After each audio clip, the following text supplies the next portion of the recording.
James Rosone, welcome to Over the Bonnet.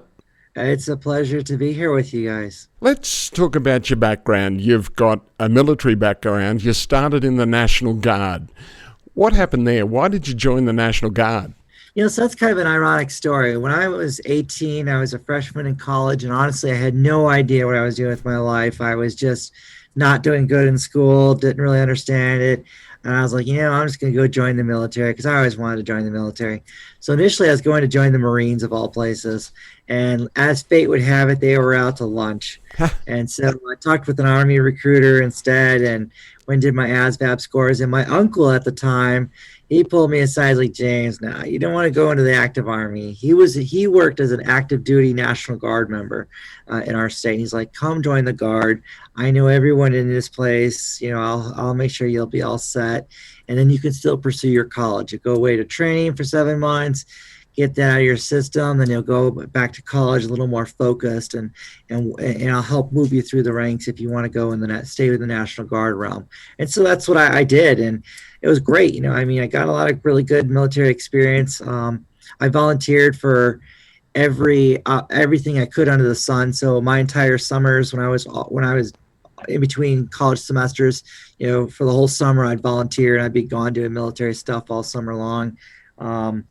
I did a lot of just anytime there was an opportunity to go do something, I volunteered to go do it. It'd be individual augmentee to go different places. And I enjoyed it. I was able to get my college degree at the same time and just really had a good time. For me, it was a good experience. I was in a self-propelled artillery unit, so those big old Paladin 155 millimeter shell guns. That was a lot of fun. My job, I used to work as doing communications, set up retrans sites, and then I got cross-trained to be a forward observer. And so, you get to call in the artillery strikes. And most of our job usually just had us roving around in a Humvee with 4 antennas on and setting up little retrans sites in the middle of nowhere, usually somewhere between the forward observers and the artillery units. So we're kind of out on our own a lot, and it was a fun experience, but I really enjoyed it a lot. Sounds like a boy's own adventure. Oh, it was. As a young kid, it was great. From 18 to 24, it was time of my life. What was the reasoning for wanting to join the military? It's a good question. I guess I just had that bug in me, I suppose. My grandparents had all fought in the military. They've been one was in the Army and one was in the Navy. Both ironically fought in the Pacific. One of my grandpas, he was in the Army, but he was actually up in the Aleutian Islands in Alaska fighting the Japanese up there, of all places. So, totally different theater of war to fight up on Attu Island and a bunch of the other small little island chains up there. But I guess for me, it was, being able to serve your country and serve your community, and then being able to, travel, see some different things, get to blow things up and shoot cool guns, and, all that fun kind of stuff that boys like to go do. And I guess, when you're younger and you don't have a firm fixed future of what you want to do, the military is a good option because it helps to give you a little bit of purpose, a little bit of drive, a little, some education and some discipline. And I think in that respect, it's pretty good. Do you think more kids should be looking at the military as an option for a career? Well, I think whether they make it a career or not, I certainly think they should go in and do a 4 or 6 year stint. If not active duty, then definitely in the reserves, because it's going to give you a job skill and it's going to give you some discipline, some money in your pocket. And if nothing else, it's going to help maybe give you a different perspective on what you want to do. Because part of knowing what you want to do in life is being exposed to a lot of different career options, a lot of different choices. And I think the more you're exposed to those types of things, the better you're going to make a decision on what you want to do with your life. You talk about your grandparents being involved in wartime activities. Did you get to talk to them much about it? So I didn't get to talk to my grandfather on my father's side as much. He passed away when I was, I think, 11. So I didn't get to talk with him about his military time because at the time I was too little. And I only saw him, he lived in Tennessee and I lived in Wisconsin. And so I only saw him twice a year, usually once or twice a year. So I didn't see him as much as I saw my other grandpa. My other grandpa, I talked with him about the military quite a bit. He ended up passing away, I think, when I was 30. So I got to know him a lot more. And, got to talk with him a lot, see a lot of his old photos of what it was like in Alaska. And, again, he didn't see a terribly lot of the fighting and things that went on in World War II. There was only a couple of times he saw any action, and that was usually when they cornered the Japanese in a cave and they wouldn't come out. Um, his biggest challenges he was telling me about was the weather, was surviving the Alaskan winters and the weather and how they had to deal with that. And, because he's from Chicago, it wasn't used to that kind of weather. He says that was the biggest thing. And he said he got to fly as a door gunner on, I think it was a B-24 Liberator a couple times, one of those side gunners positions, and do some of that when they had some bombers based out of there. And, it was interesting just hearing his life and hearing his military experience in comparison to mine. He went down to my military graduation and down in Fort Leonard Wood and was a part of that and able to see that. That was kind of neat to have him there. And then when my wife and I got married, we got married on MacDill Air Force Base. And so he came down there here for that and got to see the Air Force Base that I was working on and all the other stuff like that. So Was he pretty proud of you? He was proud that I went into the military. I was the only grandchild to go into the military on both sides of the family. Everyone else just wasn't for them. So it was my grandparents and then me. My dad got drafted into Vietnam. He was in college at the time, but he got drafted. And when he went to report during his medical examination, they determined that he had diabetes. And so they, 4F'd him, made him ineligible. And he's like, oh, wow, okay. So he went to the doctor and they did a diabetes test. And I'm like, you don't have diabetes. I don't know what they're talking about. He's like, okay. So he got drafted, but he got denied because of the medical. And then turns out he didn't have it. So I was the only one in the family since World War II that had joined the military and then ultimately ended up serving in the war. He dodged a bullet. What did your father end up going to do? He was in computer science is what he went into school. So at school in the 60s, he was studying mathematics and music. And then he ended up going into, early days of the computers and working that. And he's still working in that now. What an influence that must have been, having a father that was a musician and a mathematician. What sort of influence was that on you? Yeah, he was very much into music. He was very good with the piano, and he could play piano and guitar really good. He had one of those natural ears where he could hear someone play a song, a pretty complex piano song, and then he could just sit down and play it. He was very, very close to a concert level pianist my entire life. Was very, very good with that, and then with guitar as well. So it was kind of, but he was also very much a workaholic. My dad, just like his dad, was very much a workaholic. My grandfather on that side of the family was brainiacs. He got his master's degree from MIT University.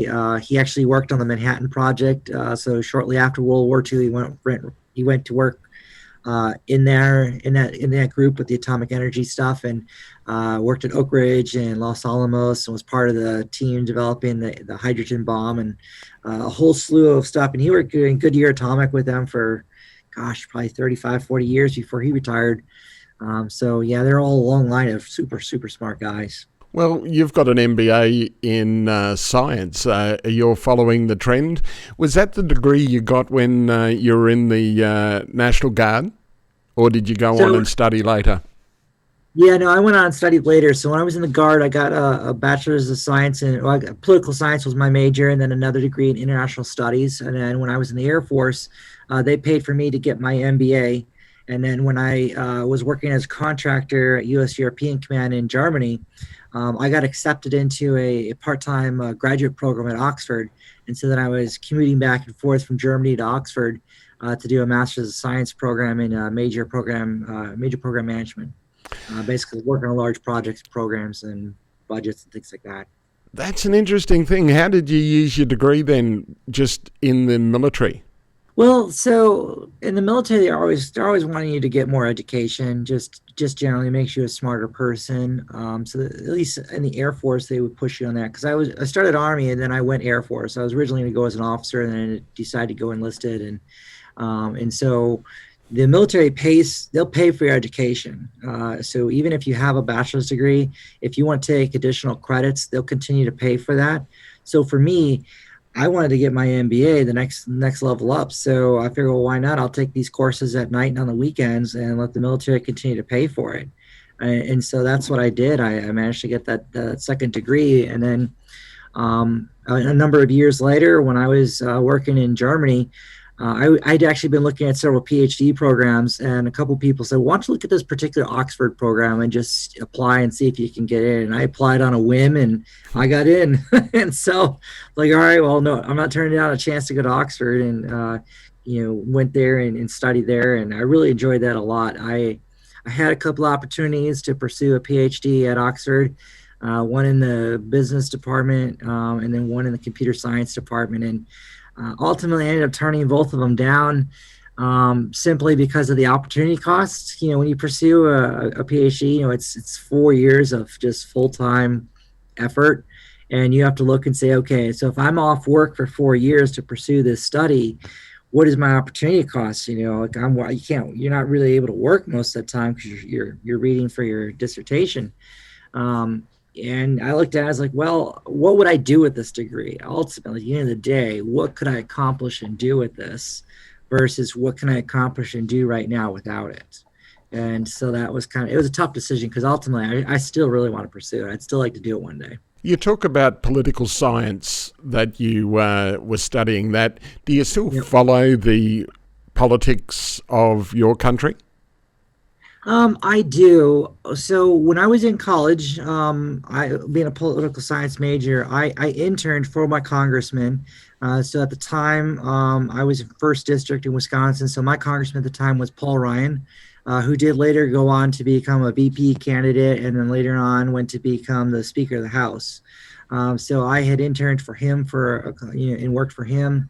And then I interned for our governor in Wisconsin my senior year of college. So I'd always been a little bit involved in some of that. But when I joined the military full time in '04, I wasn't involved in politics because my job had me away from all that stuff, and I technically couldn't be involved in it when I was active military. And then when the war got going, I spent 3.5 years in Iraq, and then I was a contractor in Europe for 3.5 years. So I spent seven years abroad, and I just wasn't in America during that period. So I really wasn't involved. It's only been the last, 4 years, 5 years that I've been, I guess, a little more active to a certain extent domestically because I've been home. What have you been doing? Well, right now it's just mostly, you volunteer for certain things, whether it's going and knocking on doors to help support your local congressman, local elected officials, things like that, aside from political donations and whatnot. But, to be honest with you, I'm so busy with work. I don't really have a lot of time to get involved in a lot of those kinds of things. Like I wish I could. And politics in our country can be very frustrating, and it's hard because there's so much negativity involved in it. You go into, I've seen some really good people go into with great intentions, and then they just get beat down by the organization, by the special interest groups, by the apparatus, and at the end of the day, they just end up not being able to accomplish what they wanted to accomplish because the system isn't designed for you to accomplish anything. It's a very muddled system. It's like a massive giant Panamex cargo freighter, and it just doesn't turn quick. It just doesn't move quick. And that's just how our system is set up. I think that's all political systems. I have a background as a journalist, and the interesting thing, I love the saying that it doesn't matter who you are, you'll always elect a politician.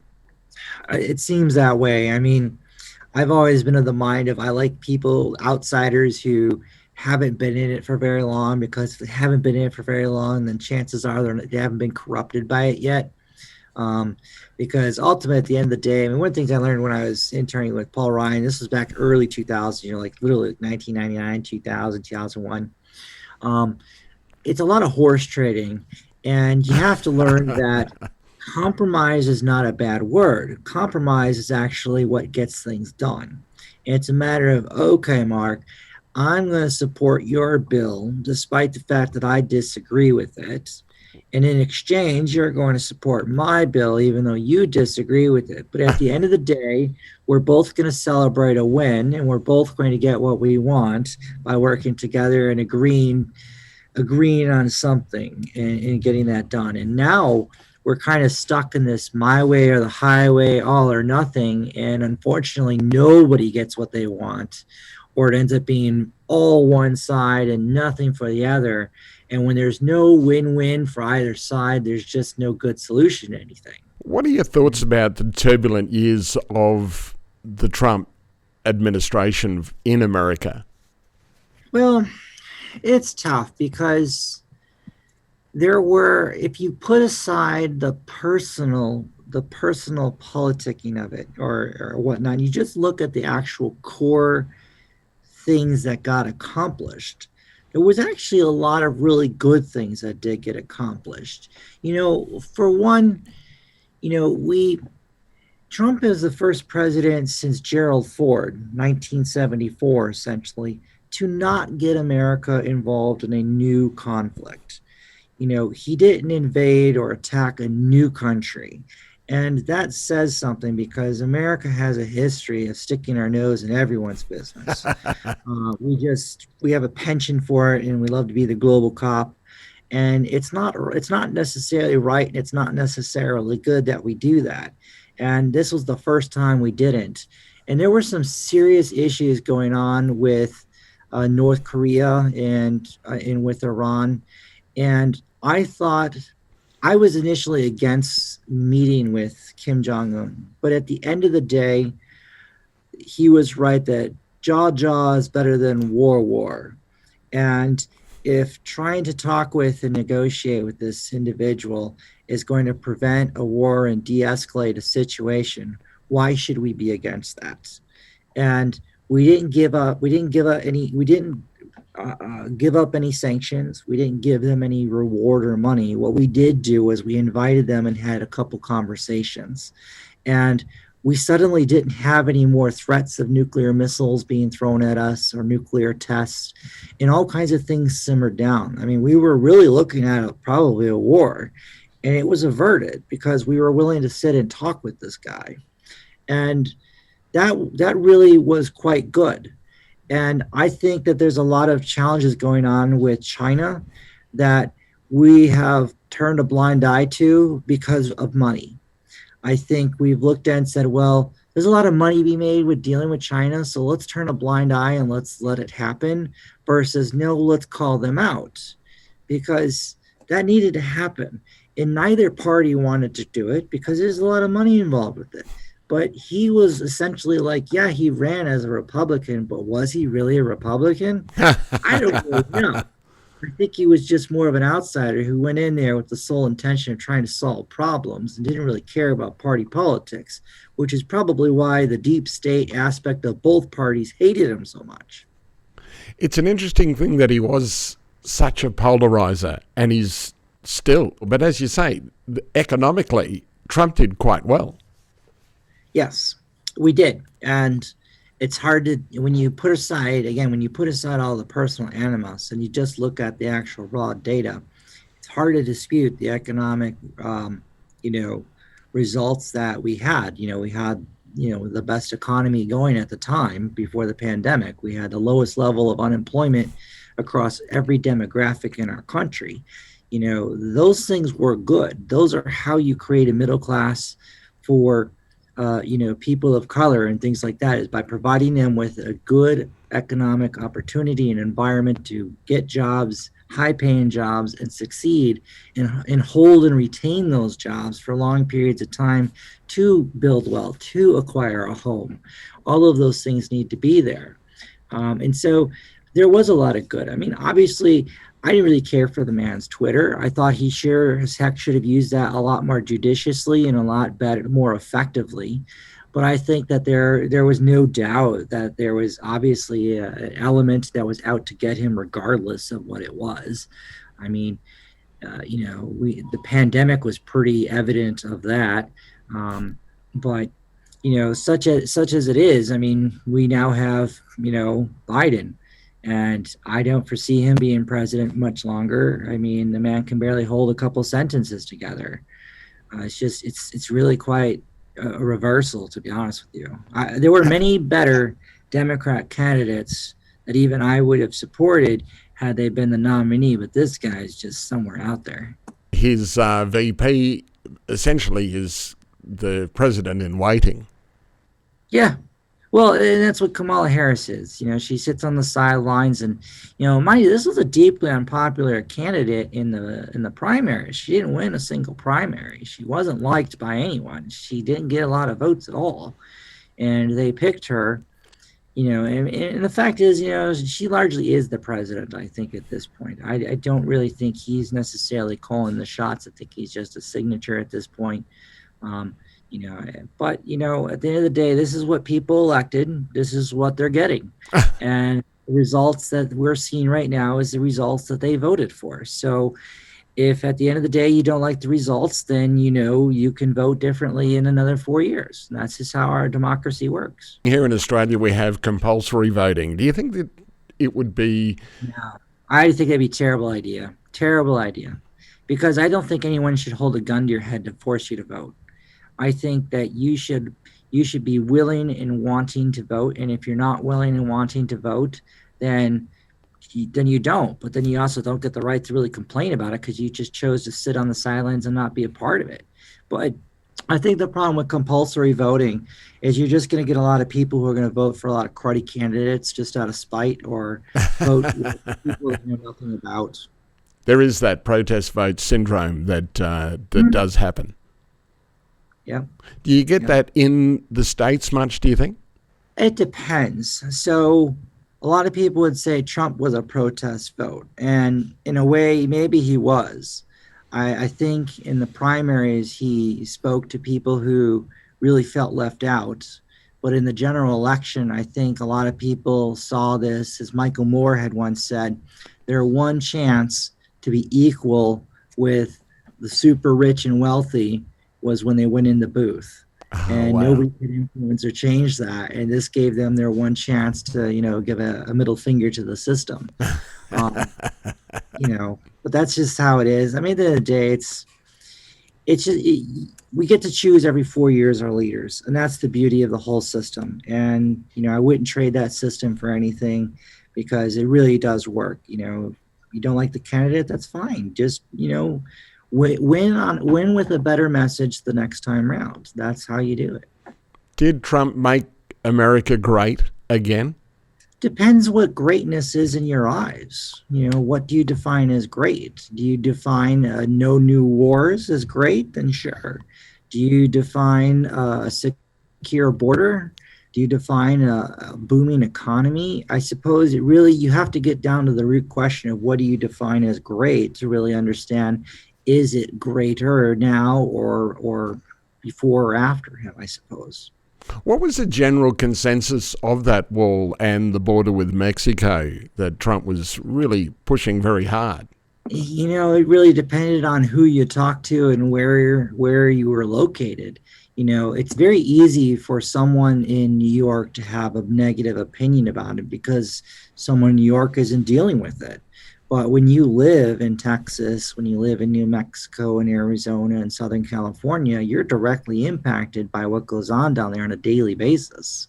So from a humanitarian standpoint, it's really terrible what goes on because you have 1 million plus people a year walking across this desert border area, and how many thousands die out there in the heat and the sun or get lost out there. And, they could do it because there's nothing to stop them. But, let me ask you this. You own a house, right? When you own a house and you have a fence up, does your fence degrade after 20 or 30 years? Does it start to fall apart naturally? And when it does, do you repair it? or do you say I'm not going to repair it? Well, how is a national fence on your border any different?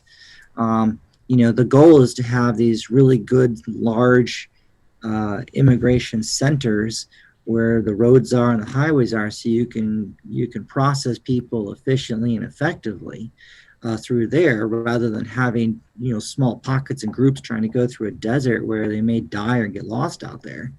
I guess that's how I kind of looked at it. America is built on immigration. Is there popular opinion that the Mexicans should be allowed to contribute and become citizens? Well, you can understand the vast majority of people coming across the border down there aren't Mexicans. It's just not. The stats don't back that particular piece up. But the other thing too to keep in mind is the United States allows 1 million legal immigrants in the United States every year. We take in 1 million new U.S. citizens every year. That's more than any nation on earth. So there is an enormous amount of legal immigration. And I think what people have a problem with is the massive amount of illegal immigration, because it's not fair to all those people who have done the right thing and waited their turn to just be circumvented by groups who want to come in unwillingly. You started in the Army and then you moved across to the Air Force. What was the reason to join the Air Force in the first place? So I originally wanted to go into the Air Force as an officer and make it a career. I'd finished college, and I determined after finishing college I did want to make the military a career and go in as an officer. When I got initially accepted, I was going to go in as an air battle manager, which is one of those guys who sits in those AWACS planes or those J-Star planes and does that electronics type of stuff. And the Air Force at the time was doing a force shaping, and so they were reducing the size of the force in 2003. And so my officer billet got cut in favor of only pilots and navigators. And so they're like, well, you can go enlisted, and we'll let you keep your rank from the Army side, and then you can just wait until the force shaping's done and reapply to OCS at that point. So I decided to do that, and I went into the Air Force, and then shortly thereafter, I volunteered for a special duty assignment to go work as what was called a human and intelligence collector, or an interrogator. And so then I started my journey working in the intelligence world, doing interrogations and source operations. How did it all unfold? So originally what happened was, the Air Force was not originally an interrogation mission. We don't usually have that. We have linguist debriefers who typically work at embassies and interview defectors and things along those lines. But with the war going on, there was a massive need for trained interrogators. And so the Air Force was asked by the Army to pick up the slack and take over Abu Ghraib, which later then became Camp Cropper, take over that mission from them.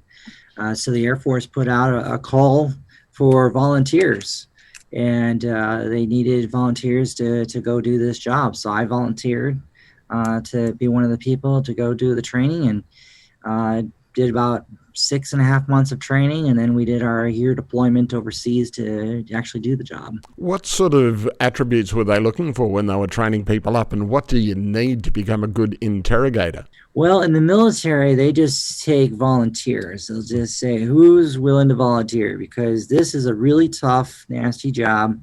It's going to keep you gone from your family for 18 months. That's a long time. So they were just taking anyone who was willing to volunteer. They were hoping to get 100 volunteers. They got 52. So wow. Not many of us answered that call. And once you were there, then it was a matter of just attending and going through the school. And it's odd. Like, I remember, like, the interrogation school, I kind of struggled with a little bit of it initially because it was so structured. And I knew in my heart and in my mind, this isn't real. This isn't how it's actually going to happen in real life. And I had a hard time going by this cookie cutter structure like that. And it was true, because once you got deployed, you started doing the real job. It was nothing like the training. It wasn't structured. It was very unstructured. It was very on the fly. And if you weren't able to adjust and move like that, as an interrogator, you struggled a lot over there trying to get intelligence. If you couldn't adjust on the fly and just be nimble and agile to go with the flow and adapt constantly, There were a lot of interrogators who did good in training and did miserable in the deployment because they just had a hard time adjusting like that. You talk about the structure of the interrogation that they wanted you to follow from the training. What sort of structure did they want to put in place? Well, a lot, like in the training, a lot of it was, you'd ask one question and it would lead you to another, and then you ask another question, lead to another. But that's not real. When you're interrogating a hostile subject, they're not just going to willingly give up information. They're not going to allow you to go, well, what else is there? You're not going to follow along with that stuff. It's just not real. When you're in the booth interrogating these guys, maybe one minute this guy needs you to be a father figure. He's a young kid, got caught doing something he shouldn't have done. He just needs someone to kind of talk him through it. Maybe this guy needs you to be an asshole because he's like, he needs to simmer down. He needs someone to, just metaphorically slap him silly and put him in his place and wake him up to the reality of what he's just done. Or maybe you need the guy to be a best friend. But every prisoner is going to be different. Every prisoner is going to need a different personality to connect with them. And it's your job as the interrogator to be able to assess the individual, to determine what personality that person is going to need and be most cooperative with. And then you need to be able to constantly adjust that on the fly as you're moving through the interrogation from half hour to an hour to 2 or 3 hours, and constantly being able to draw information out. If he doesn't want to talk about the activities he was involved with, which is going to be 99% of the guys, then fine, don't talk about his activity. But get him to talk about the activity of others.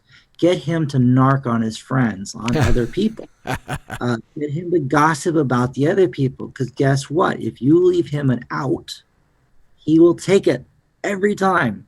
But if you don't leave him an out, you will spend 4 hours interrogating this guy and get nothing of value from him if you don't do that.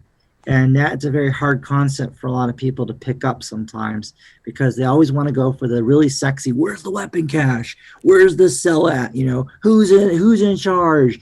Where's this guy at? Well, he's not going to tell you that. Not right away.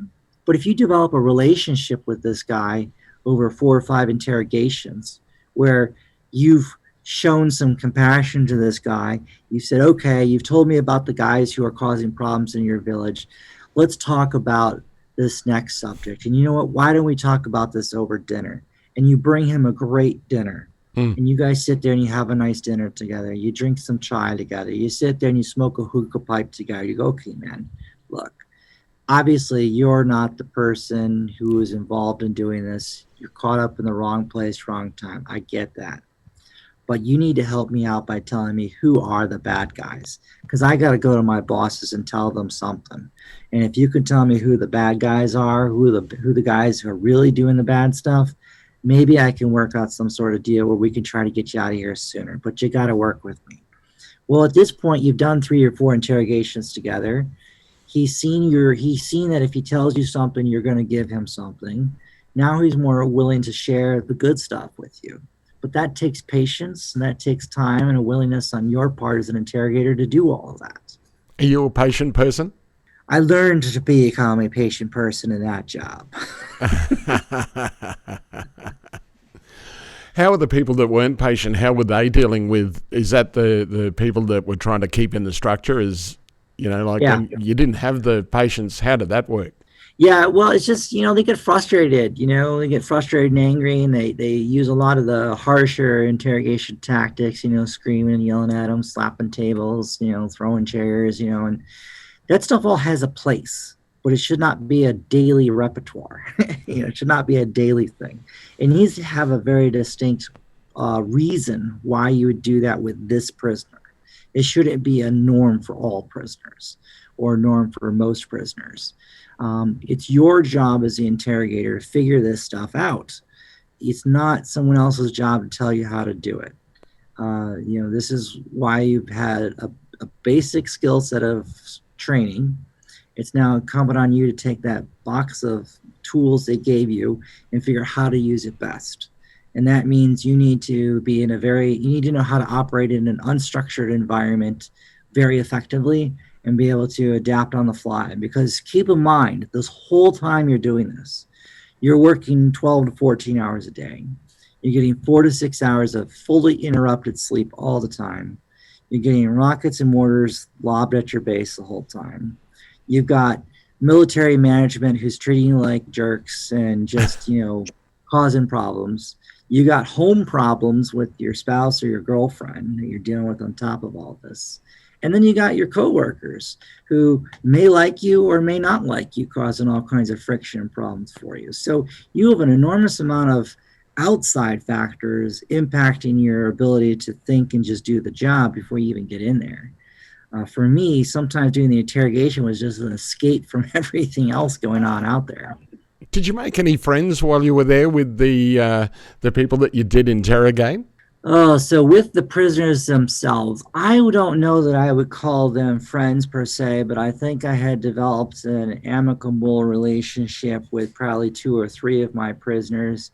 I think I had worked with them enough to develop that Stockholm relationship where they were dependent on me, and where they felt that they needed to help me or be cooperative with me and share information, even stuff I wasn't necessarily asking, because I was providing them with, say, better meals, or I would bring in food for them when we would talk, and that was a rarity. They never got that level of quality of food from us, or I would get them better housing arrangements, than the large camp that they were normally in. So I would arrange extra phone calls for them, extra Red Cross letters. I tried to make, if you were cooperative for me, I tried to make your life better. If you weren't cooperative for me, I had no incentive to make your life better. And so I just would kick you to the curb and let you stay in long-term detainment. So I had warmed a lot of people's hearts to me to do that kind of stuff, because at the end of the day, they were stuck, and they knew I was one of the few ways of getting out of there was cooperating with me. Did you get them trying to talk to you, as in if they were talking to someone that was, as you say, a little bit over the top and not as patient as they should be, could they try and get to you to talk to you if they knew that you were going to be a better person to talk to? Rare sometimes. I mean, if they asked for you, like in the prison camp, they could go up to the guards and ask to speak to a specific interrogator, and I had that happen a few times. I remember I had one case. He had been interrogated by the CIA for about 6 weeks, and they had done a real harsh interrogation on this guy, treated him really, really bad. And I looked at it, and when I first brought him in, I sat really close to him, and I brought him some tea and some food, and I sat really close to him, and I put my hand on his shoulder, and I was like, look, I know where you just came from, and I know what they did to you, and I want to say that I'm sorry for what happened to you, and I want you to know that not all of us Americans are like that. So I would like for us to start over from zero, and let's try to work our way through this situation. So to start off, why don't we sit?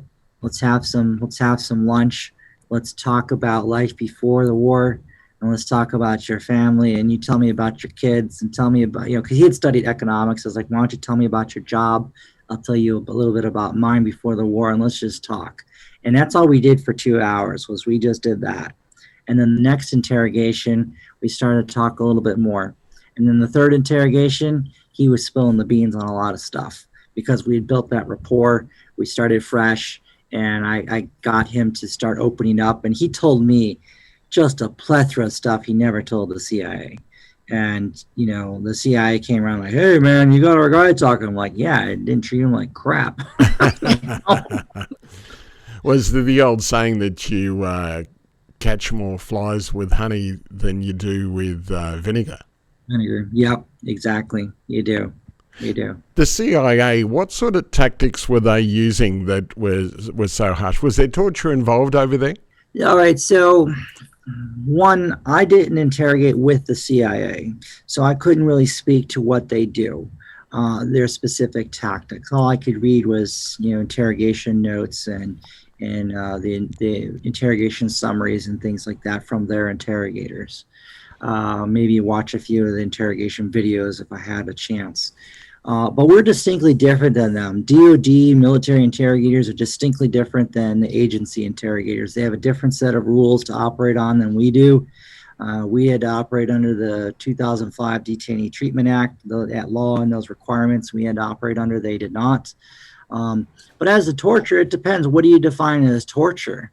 Is what it comes down to. I mean, currently in America, in our prison system, you can be put into isolation for years. We have some people who have served in isolation for 20 years. Well, isolation like that under the Geneva Conventions deemed torture.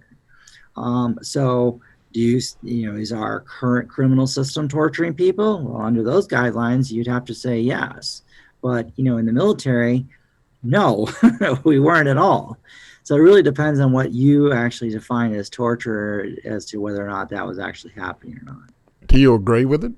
No, I mean, there's a place and a purpose for everything. And it depends what you define as torture. Now, separation, hands down, I think that was absolutely needed, very important, because what happens is, say a prisoner gets captured and you don't separate him. What happens? He gets put into general population. He's in now a camp with 250 other people.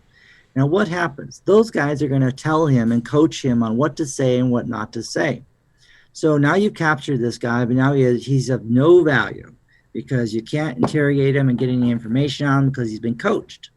So now you have to try to fight through that coaching to get him to become cooperative.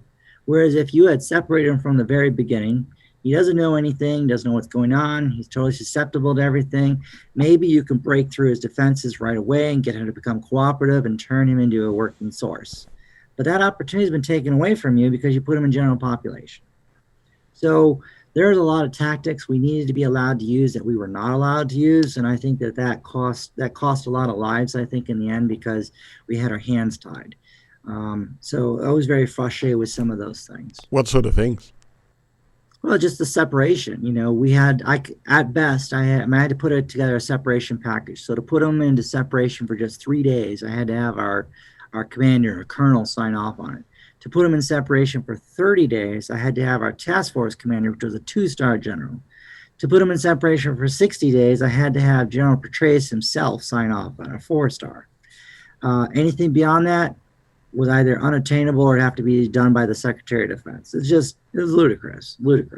Buried in paperwork. Just meant it didn't get done. And so a lot of prisoners who had value were coached and blocked and prevented from actually sharing anything. So yeah, you removed him from the street, but you null and voided any opportunity to learn what they were doing. And again, you're putting him in separation. You're not breaking bones. You're not depriving him of food. You're not hurting him. You're just putting him in a room so he can't talk with anyone. I mean, that's torture. It's frustrating. When you think about an Al-Qaeda terrorist or something like that, you don't think about someone with an economics degree. Did you find much of that, and did it surprise you? All right. So half the time, the prisoners you got were usually leaders in the organization at some level. Anyone who was in leadership at some level typically had a college degree, and some of them would have masters or PhDs. They weren't idiots. These guys were very smart individuals. They knew what they were doing. They were very organized, and they were running a very big enterprise. So they were quite smart individuals. Of course, you also had, your farmers and shepherders and guys who were just placing IEDs on the sides of the road when they knew nothing. And they were very simple-minded people who were told, here's $20, go put this IED over there. And they would do it. And those guys, they didn't know anything. So you would capture them and remove them from the battlefield. But again, they have no value. They don't know anything. And now you've just got an extra mouth to feed, and he's sitting in a prison camp. So the real guys, the big league guys, were very smart individuals. These guys had college degrees. They knew what they were doing, and those were the ones you wanted to interrogate because they had big operations. I mean, I had guys who were number 2 and number 3 in the organization. I had some Al-Qaeda prisoners who were international Al-Qaeda, so they were in Iraq, but they were tied to Al-Qaeda in Europe and Africa and even the United States. So you had a broad spectrum of people that you were interrogating, which kind of really helped round out your experience. As an interrogator, it was incumbent upon you to be as educated as you could, be as versed as you could in what was going on, and know as much information as possible, because you didn't know what kind of guy you were going to interrogate. You might have a guy who has an electrical engineering degree, and then the next day you might be interrogating a guy who's just a shepherder. So it really was a broad spectrum of who you got sometimes. Was it exhilarating when you were getting information that you needed? Oh yeah, when you get information, they're giving up the goods and they bring out the maps and they're like eagerly showing you where everything is, and then they're telling you, "Hey, don't go this route because we placed IEDs along this side of the road and they're over here," and they're telling you about all that stuff. That's really good. And that's very valuable information because that saves lives. It allows us to go a different route so we don't get blown up. And then you capture a huge stash of weapons, or you capture a safe house and you free a bunch of people who are being held hostage or prisoner. That's great when you would get those, and we did get those.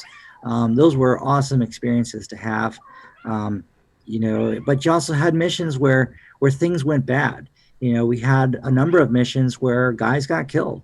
I remember distinctly I had one mission where we had 6 guys get killed on a single mission. Wow.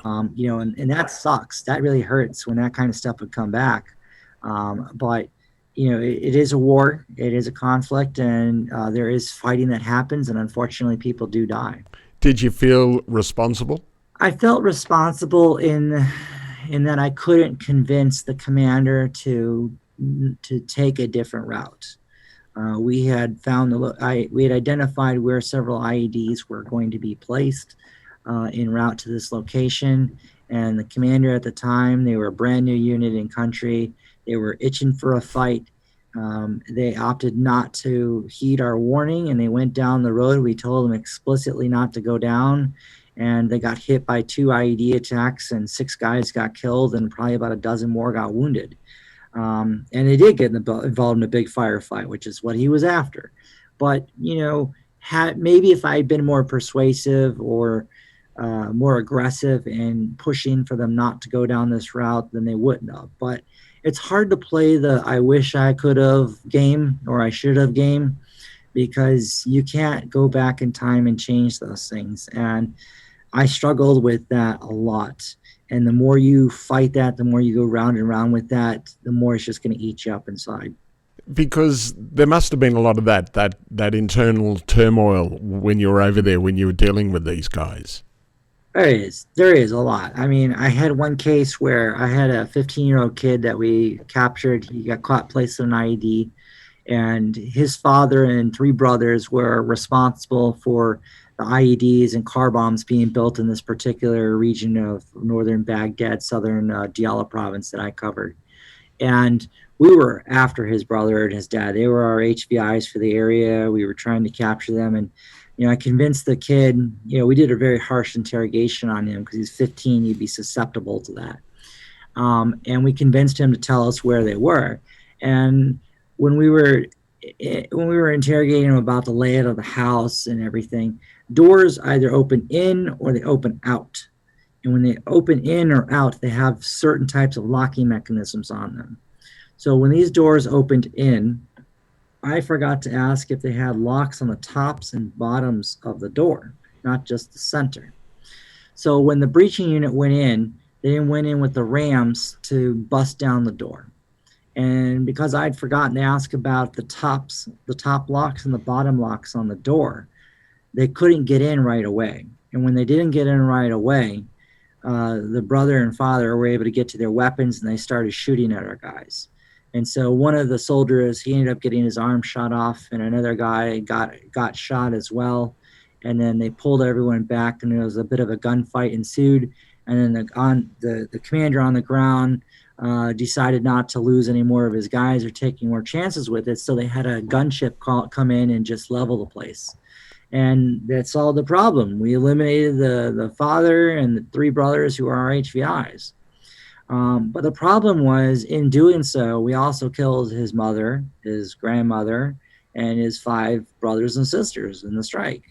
And so, they go in, they pull the bodies and do a PID, and I have to go in with this 15-year-old prisoner now, and I have to have him PID his dad and his 3 brothers. And then at the same time, he's seeing the pictures of, his mom, his grandma, and his dead 5 brothers and sisters. And that's tough.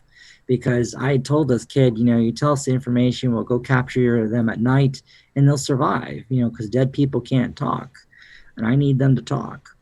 And that didn't work out. It didn't happen. I feel bad about that because maybe if I had remembered to ask about those door locks, they would have been able to breach faster, get in, and our soldier wouldn't have lost his arm. The other guy wouldn't have gotten shot, and his family wouldn't have gotten killed. But, you can only do the best you can do. And at some point, you just have to accept that the enemy gets a vote. The enemy gets to do their own piece to this. And you just have to accept that and move on. But it's hard because that's one situation and you have that going on a daily basis. It's just day in, day out, one mission after another. Some missions go south and some missions go exceptionally well. And it's terrible when the missions go bad because people get killed in those missions, whether it's our guys or theirs. It really, just listening to that, the pressure must be immense. It's brutal because how do you that you go in and do that and you're like, damn. And now you've got like 6 more hours of interrogations you got to go do that day. So you got to put that out of your mind. And now you got to go interrogate these other 3 guys. And you got to get information out of these 3 guys and go write up the information that's going to get put into a report, that's going to go get actioned by another unit to go hit another target. And you're like, God, please let this one go better so we don't get more people killed, But at the end of the day, we're there to fight the enemy. We're there to end the war and bring this thing to a conclusion. I was there in the end of 06 through 07, so I was there during the surge. We had 30,000 infantry soldiers show up, and they were itching for missions. And we were there to try and end the sectarian violence and end the civil war and bring stability to the country. And that involved an awful lot of fighting, unfortunately. Could you have done things different? I've asked myself that question for 13 years now. Could you do things differently? Looking back at it, I'm sure you always could have done things differently. But we are unfortunately in the year 2021, and I can't go back in time and I can't make those changes. And I think after so many years of struggling with, I should have done this differently, I could have done this differently, I've now just accepted that it is what it is, and I can't change it, and I just have to move on. What would you have done differently if you had been able to? I would have tried to remember some of those lesser important questions more often, because there's so many questions to ask in an interrogation, from how many windows are in this building to how many weapons are there, how many armed combatants could there be, is there a dog, is there a security system, is there emotional alarms, is there lights on the outside, what are the approaches, are there IDs on the approaches? There's so many questions to ask that it's very easy to forget one, especially when you're being asked questions by the prisoner, or while you're in the middle of an interrogation, there's a rocket or missile attack going on in your base, and you're listening to the alarms going off. And there's so many things that distract you. It's very hard sometimes to stay focused and not forget a question like that. I think if I was there, I probably would just tell my younger self, just do the best you can and know that the enemy is always going to get a vote. And no matter how hard you try, there's always going to be something you're going to miss. What sort of questions were the prisoners asking of you?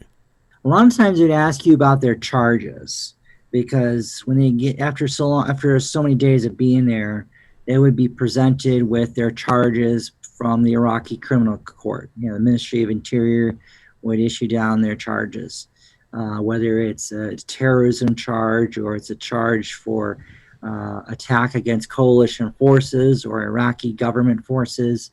And all of those charges would usually have next to it a prison term next to it. Some prison terms were longer than others.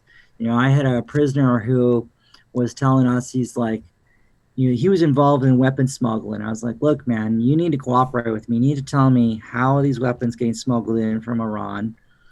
Who's your contacts? Where are the weapons being buried? What's going on? Because if you don't cooperate with me, there's nothing we can do for mitigating circumstances with the court. and they've got you on it with evidence. They're going to try you. You're going to get convicted. And he's like, oh, I don't believe you. Well, I don't know anything, and blah, blah, blah. I was like, okay, fine, well, whatever. Well, 3 months later, he got convicted for 20 years. Wow. And then he's like, well, what can I tell you? What can I do to get my sentence reduced? I'm like, dude, there's nothing you can do. There's nothing you can tell me that's going to help your case at this point. You've been sentenced. You had your chance to cooperate, and you chose not to. And now you're going to serve a 20-year sentence when the likelihood is I probably could have got you off entirely if you just given up the goods. So you get asked a lot of questions like that. They want their lawyer and all that stuff. And I was like, look, you get your lawyer when you go to a judge and you go before a court. Right now, you're in the interrogation process. That's not my cup of tea. Are lawyers involved in this sort of interrogation at all? In our interrogations, yes. So we actually had a 4-layer process. So as an interrogator, I'd write up my interrogation. I'd go to my NCO in charge, my non-commissioned officer in charge would sign off on it. Then my officer in charge would sign off on the approach and the tactics and what we were doing. And we had another group called the behavioral psychologist group, which was a psychologist who would sign off on our tactics. And they would also help us with breaking prisoners and manipulating the situation better to our advantage. And then we had legal. We always had lawyers who would sign off on every interrogation approach and what you're doing, how you're going to do it. They would always be monitoring the interrogations to make sure you didn't overstep your bounds. So it was a very regimented process in that regards. So yeah, it was very legalistic. We always had observers and monitors making sure we didn't cross the line or do anything we weren't supposed to. Did you ever feel like it, crossing the line? Sometimes you would. You get super frustrated. You get some prisoner got some smirk on his face. You just want to slap it off his face, but you can't do that. Obviously there's situations you feel like that, but at the end of the day, I just fine. Like, dude, you don't want to cooperate with me, that's fine. I'll send you down to Camp Bucca, go spend the next 2 or 3 years down there and sulk down there. If you don't want to cooperate with me, I've got 500 other prisoners who one of them will. And so I would just kick them to the curb and I'd work on the ones who did. Did you ever have language problems when you're dealing with these guys? Yeah, absolutely. So part of the new regulations was even if you spoke Arabic or Farsi, you were not allowed to use it. Wow. We had to use an interpreter. So fortunately in the U.S., we have a lot of Muslim Americans in America, a lot of people who immigrated first or second generation to the U.S., had a lot of people who were from Iraq, actually, who spoke the local dialects fluently, as well as neighboring countries that spoke they spoke Arabic fluently. And these guys had security clearances, whether secret or top secret clearances, and they were assigned to work with us in the intelligence group. And so we would leverage these guys in the interrogations, and they were great. They were super smart, really brilliant, knew what they were doing. But even if you weren't a fluent Arabic speaker, after 6 months, you could kind of tell certain phrases, certain sayings. Every interrogation would say the same thing. And so like, well, I swear to God, I don't know this. You're like, you get through part of their sentence, you cut them off because you know what they're saying, and you move on to the next question. Like, I don't need that translate. I know what he's saying. But there was, and sometimes you'd have prisoners who, would speak Farsi because they're Iranians. You catch every now and then you catch an Iranian IRGC member or a Badr Corps guy, and you have to bring in a Farsi interrogator and interviewer instead of an Arabic translator. Those were always challenging. Why is it that you couldn't, even if you could speak the dialect, speak the language, why is it that you needed an interpreter? Because under the new laws and guidance, the interrogator had to speak English, and then it had to be translated into Arabic, and it had to go from Arabic back to being translated into English. And this was done so that way the outside monitors would always know and understand exactly what the interrogator had said. And there was never an insinuation of, well, did he threaten the prisoner? I don't know because I don't speak Arabic. Or maybe that Arabic term could have been used as a threat. Well, if we're always speaking English, you take away that opportunity. You talk about the pressure. There was the constant bombing of the base. There was like 1,400 attacks a year, I believe. Yeah. Oh man, they would hit you. Sometimes you go a day or two, no rockets, no bombs, and then the next day they'd hit you, 5 times in a day with anywhere from 1 to 7 or 8 rockets at a time. Very much like Israel right now. It's just insane. Except we're on a much smaller base, not a big country, so there wasn't a lot to. They just hit. You just had to take it. Um, a lot of times they're smaller rockets, so they weren't always too super big. But if a rocket had your number on it, man, it had your number on it. You could be walking to chow and a rocket could land a few feet from you and blow up in front of you, or you could be sitting there minding your own business in the chow hall, or type report, and a rocket hits and the ceiling implodes on you. Just it was so random that things happen. And being at the prison, we'd have rockets that land inside the prison and blow up a bunch of prisoners, and they didn't like that. I was like, well, we don't like it either, so maybe you can tell us about your buddies who are doing that. So what are they trying to get rid of the prisoners so they couldn't release No, information? they didn't really care. They didn't really care. What they're trying to do is they know that this is where the base is. This rocket will travel 6 kilometers.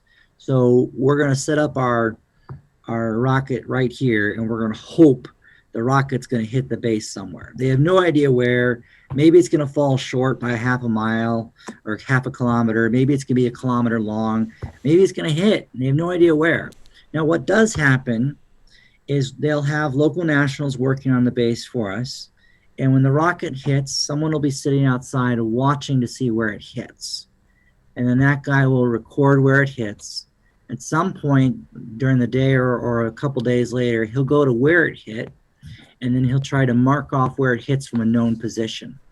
And then they'll relay that information back and say, okay, so this is where we launched the rocket. They'll have it spray painted on the ground, and they'll say, this is where it hit.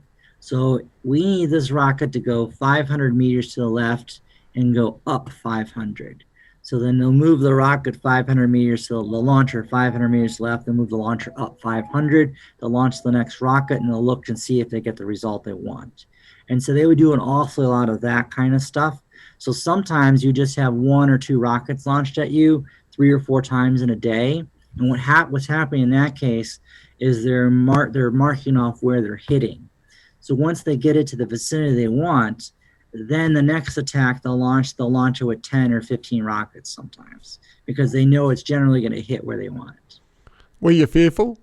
When you first arrive, yes, you jump at every rocket, every boom, every siren. 6 months, 7 months into the process, it just doesn't faze you. You're just like, whatever. If it's got your name on it, it's got your name on it. And you just moved on. Was there the aspect that it couldn't happen to me? No, there was always the aspect of it could happen to you. But I think after so long, you get desensitized by it. I think part of you just comes to the realization that you just accept it. You just accept that my fate's not my own while I'm here. And if it happens, it happens. And it's out of my control. And I think the sooner you accept that, the sooner you accept that this is out of your control and it will or it won't happen, the sooner your fear went away. You just stopped being afraid. You're able to go on with your life and with your daily activities because you weren't living in fear anymore. You volunteered for the mission, and you're away for a long time from your family. How did you cope with that? That was hard. I guess I was lucky in that in our day and age, we had video. We had video ability to do that. It's like you could use Microsoft Live at the time was a big tool to do video chats. And there were other chat tools you could use where you could use the video capability. We had the ability to call fairly frequently. I mean, I could talk almost daily to my family, whether it's a satellite phone or one of the regular internet-based phones. So I was able to stay in communication with them, which did help. I didn't talk to my wife every day, but I probably talked to her pretty darn close. If I was moving to a new fob or I was on a mission or doing something like that, I'd tell her, look, I'm going to be gone for the next 4 days or the next 5 days. I'm not going to be able to talk. I will send you emails when I can, but I'm probably not going to be able to call you or do a phone or do a video call. And so I usually was pretty good about letting my wife know in advance when those kinds of things would happen. In your grandfather's time, they obviously were trying to send letters. That was the way things got through, if they got through, and they were heavily censored. How was your communication with back home? How was that controlled? Believe it or not, we weren't censored. Should we have been censored? Maybe. But because of phone calls, video calls, emails, and phone, I don't think there was a method in place where they could censor you. Could they censor you now with our technology now? Probably better, but not back then. They obviously learned that with Bradley Manning, or Chelsea Manning now, and how he was able to divulge classified information because it wasn't censored. But, I would receive letters. My wife's grandmother and her side of the family was actually really good about sending me letters and sending me care packages. My parents would send a letter or care package fairly frequently. My wife didn't send me a lot of letters because we talked on the phone instead. We video chatted a lot. So we communicated like that substantially more so. I didn't expect letters from her, and I didn't really send a lot of letters. How important were those care packages? They were nice and helpful. They helped to remind you that there was a world outside of these four walls in Iraq, which you did lose sight of at times. You worked so much, just weeks would go by and you wouldn't realize it. So it was nice to get those, especially around the holidays and Christmas. My family had organized a package drive through our church. So I ended up getting 56 or 52 boxes of Christmas presents for my unit. Wow. Inside of every box was 2 to 3 more boxes of Christmas presents. So we were able to give away over 100 Christmas presents to people in our unit, which was kind of cool. My wife's aunt works for Ghirardelli Chocolate. And so she was able to send me multiple care packages where I was receiving not just some chocolate bars, I was receiving like 10 pounds of Ghirardelli chocolate. So like substantial sums of chocolate, like hundreds of chocolate bars and stuff. And so I would hand those out all the time. And it was nice to get some of those care packages. You must have been a popular guy. Oh yeah, certain times of the year, very popular, But it was strange though. So normally in the Air Force, when you deploy, you're gone for 3 or 4 months. And my Air Force unit, we were gone for 18. And so I remember arriving in Iraq like my first week, and I would see a couple guys from my unit back here in Florida. And I'm like, hey man, how's it going? Like, oh man, we're getting ready to head home, we're heading home in like 3 days. And I'm like, oh, out here, and like, wow, man, that's cool. And I'm like, well, I guess we'll see you when you get back. And I'm like, yeah, right, because I know I'm just starting a 12-month tour. And so they finished their 3-month tour, they would go home. And what was miserable was 9 months later, they would come back for their next 3-month tour. And they're like, hey man, you're still here. I'm like, yep, haven't left, still here. They're like, wow, man, that's a long time. And then they would be getting ready to go home, and they're like, so you're coming home this time with us, right? And like, I got 2 more weeks left. They're like, oh my God, I've come here, I've gone, I've come back, and I'm going, and you're still here. It's like, yes, I'm still here. How tough is that sort of deployment on relationships and marriage? Brutal. Several guys while I was deployed over there got divorce papers while they were in Iraq. Wow. It was tough because we were gone for 6 months before we even left. We had 6.5 months we were gone in training. We saw our families for probably 2 weeks out of that, or 10 days out of that 6.5 months. And then we were gone for 12, and we saw our families for another 2 weeks inside that 12 months, and that was it. So I think I saw my wife 26 days or 28 days out of a year and a half. So not a lot. Did it strengthen your relationship then? I think for us at the time it did. We'd only been married a year and a half when I left. So we hadn't been married very long when I left. But I like to think it did.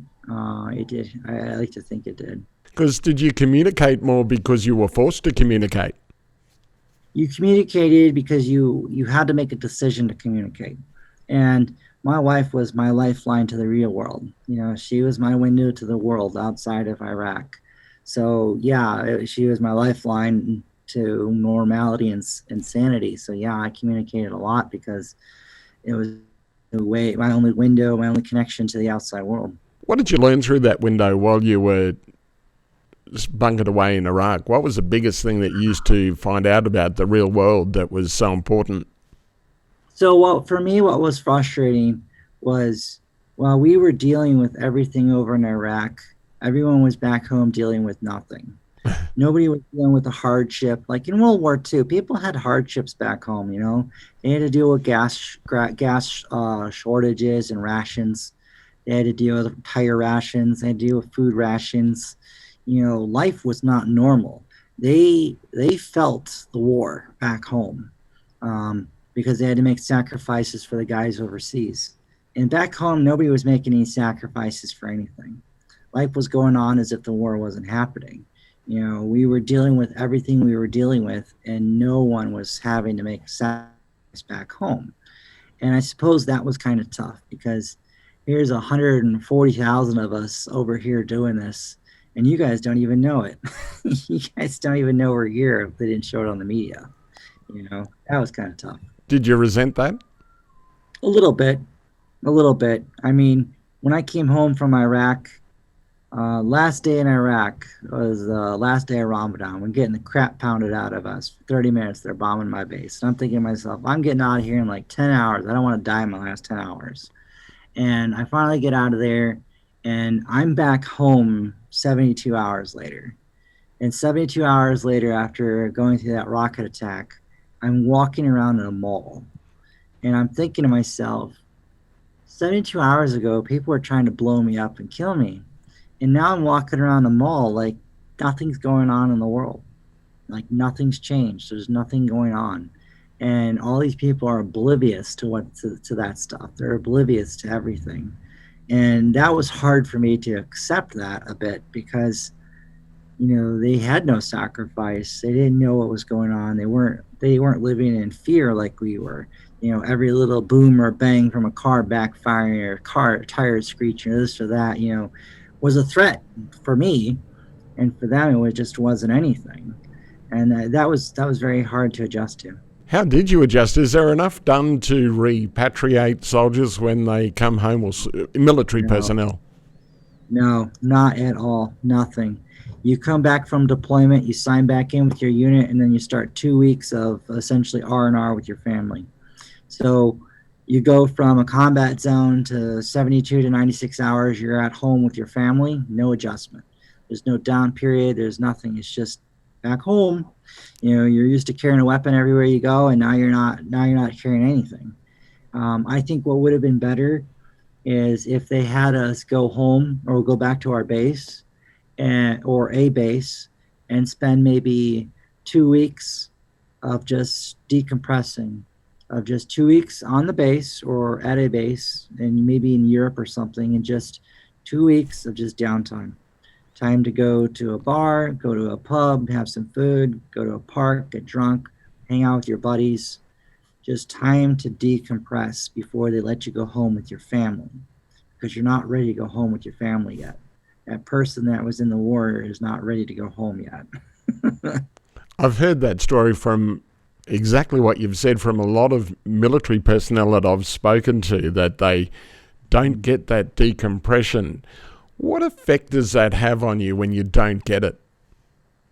I think it immediately exacerbates your PTSD symptoms. I think it sets you up for a really bad case of PTSD because you're going from an environment that you know and you're comfortable in. It may be a dangerous environment, but you know it.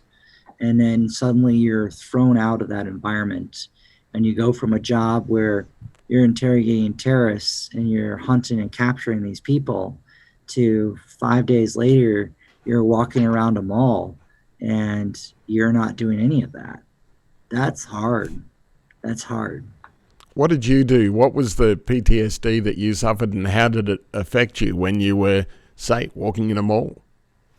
For me, I had a really hard time not manipulating and interrogating people. Just the normal conversations or anything going on at work. It was very easy for me to fall back into that role, and I had a hard time not doing that.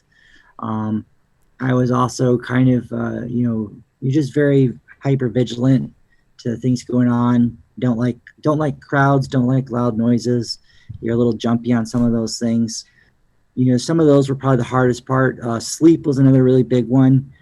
Just had a hell of a time sleeping. Every time I go to sleep, I'm just interrogating in my mind, and so my brain's not getting any rest. So you wake up exhausted, you go to sleep exhausted. It was quite a challenge. It was definitely a challenge. I think I had more PTSD problems and challenges probably about 5 or 6 years after I left the military, when I was officially done doing government contracting work and done doing that mission, and really had time to decompress and just be in a normal civilian job. That's, I think, when more of the problems started. Your wife must have been a great support, though, at that time.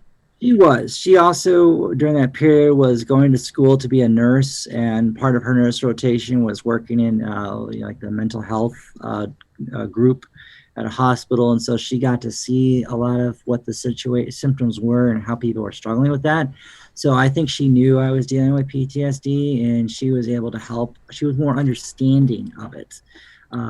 She was a lot more caring and understanding of what I was going through, as opposed to someone who had no clue and had no caring or understanding. And I suppose marriages would continue to fall apart afterwards as a result of what happened in a wartime situation. I think so. I think that's why you see divorce rates are very, very high for military service members.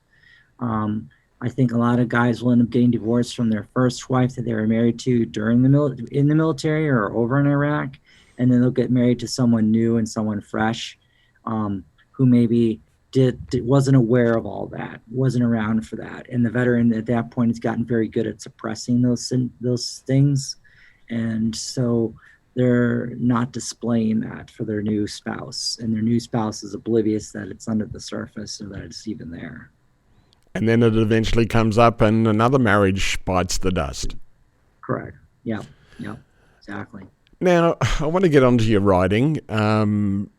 You started writing, I believe, while you were in Iraq. What was the process to get actually putting notes to paper? So for me, I wrote a journal. When I was over there, I was like, I just need to write a journal and journal everything I'm seeing and doing, just as a way to decompress. And also I wanted to have it as a bit of a memoir to look back on, 10, 20, 30 years later on. So for me, that's how it started. And then when I came home from Iraq, I turned my journal into essentially like a book of my experiences. And it became a lot more formal and structured. And then we published that first book. The publisher we published it with wasn't a very good publisher. They didn't do a good job with it. And I wasn't very satisfied with that product. And then I didn't touch it again. I didn't touch it for years. I went into working in contracting and doing some other civilian jobs for a while. And then when I was in Oxford, I did a lot of writing for my graduate degree at Oxford. And I started to realize, I like this writing stuff. My job had me doing a lot of writing. My Oxford degree had me doing a lot of writing. And I said, I'm going to write a book. Why not? Let me just write what I want. And so I started writing, my first book. And I never published that thing. I can't even find it anymore. But I wrote the thing, and it led me to start writing more stuff. And then I took a couple-year break where I just let it sit on the side. And then when I had gotten laid off from a job in Washington, D.C., at the time, a VA counselor told me, why don't you look at writing again as therapy? You said that it helped you, it made you feel relaxed. Why don't you actually write more? Do that more. Make it a structured thing, or write an actual book and see if that helps with your symptoms. And so I did. And that's when I wrote my first book series. It was Prelude to World War III, some dystopian future in the 2040s. And I wrote that, and I didn't think anyone would buy it. And I published it, and next, I started selling, 2, 3, 4 copies a day. Then it was like 10, 15 copies a day. Then I wrote the second book. And the second book, I started selling more. And then I wrote the third book. And at this time, I was working as a vice president for Aon Insurance, and I was a cyber risk insurance broker. And so I was making very good money. I was making six figures working for that company, doing very well. But then my third book came out, and it just went bonkers. I made like $10,000 in a month. And I was like, holy cow, I can make a lot of money writing books. What am I doing? And so I worked on a fourth book for the series, and it did pretty good. And I started hitting like $4,000 a month writing books. I was like, this is actually legit. This is really good. And then that company sold part of the company off to an investment firm. And in the process of that sale, they laid 2,000 of us off. So I found myself unemployed again. And I was thinking to myself, my writing is doing pretty decent. I'm actually making more than a few $1,000s a month writing books while I was working full time. If I can work 60 hours a week for corporate America, I sure as heck can spend 60 hours a week writing books. And that's exactly what I did. So we started writing the Red Storm series, which started with Battlefield Ukraine, and now it was a 6-book series, and it took off. We were just making money hand over fist on that series. It just took off. And that just born a whole new writing career for us. And at that point, I was like, all right, we know what we're doing. We're not going to look for any more jobs. We're just going to write together, and we're going to create all these awesome, epic books. And this is going to be our new career. And it's been off to the races the last almost 4 years now doing that. And it's just been a brilliant career. I think it's a wonderful thing to help with PTSD. Matt Jackson, you interviewed last week, got into writing for PTSD. He was originally one of my beta readers, helping me write some different airborne scenes and different scenes for the books. And then I got him into writing his own account, his own Vietnam story in his own books. And now he's written multiple books. And we're doing a series together over the fall that's going to come out about Desert Storm and creating that. And I'm getting more and more veterans into writing as therapy, and now they're creating their own stories. But more importantly, we're showing that veterans struggling with PTSD can find a new purpose in life as a writer. And even if you're struggling with PTSD and you're not able to work a 9-to-5 job, a traditional 9-to-5 job, you can write any time of the day, any day of the week, and support yourself. You don't have to depend on a government handout or benefits and disability pensions, things like that. You can make a living as a writer. And that's important to show these guys that there is an alternative way to support yourself and your family, that you're not a burden on them, you're not a burden on society. You can be repurposed and remissioned with a new job and a new purpose, and just tell stories that people find fascinating and are willing to pay money for. And that's kind of been my new focus and new mission, is writing our own books to support ourselves, but mentoring and taking in other veterans, showing them how to do it, and then teaching them to fish so that they can fish and support themselves. Why do you think veterans make good storytellers? Because we've had such amazing experiences. We've experienced things that few people in the civilian world have. We've had incredible training. Most veterans have a pretty good work ethic, and they're disciplined. They're out of the box thinkers a lot of times. Most of them are pretty educated, believe it or not. And we've just been there and done that. We've done a lot of things. I mean, I've served 3.5 years in the war. I've worked at the grunt infantry level, all the way up to working on General Petraeus' staff and Admiral McRaven's staff, and being on there where I'm in meetings with these guys once a week to talk about strategies and plans and operations and hear their way of thinking, hear their tactics and plans and how they solve problems, and then integrate that stuff into our writing and our books. And so I think that veterans bring a lot to the table because they've traveled the world. They've seen and done things that others haven't. And that adds a level of realism to your books and your characters that you just can't get elsewhere. I remember one time when I interviewed our Prime Minister, John Howard. He had an immense understanding of his own power. How was General Petraeus? Was he very much aware of his stature? I think he was. I think General Petraeus was like that warrior monk, kind of like how they refer to Mattis. I didn't personally get to work with Mattis very much. He took over CENTCOM when General Petraeus left to go work in Afghanistan, and I left to go work on a SOCOM, on a Special Operations Task Order in Europe, maybe a month after he left. Um, but General Petraeus was a very thoughtful thinker, very deliberate person.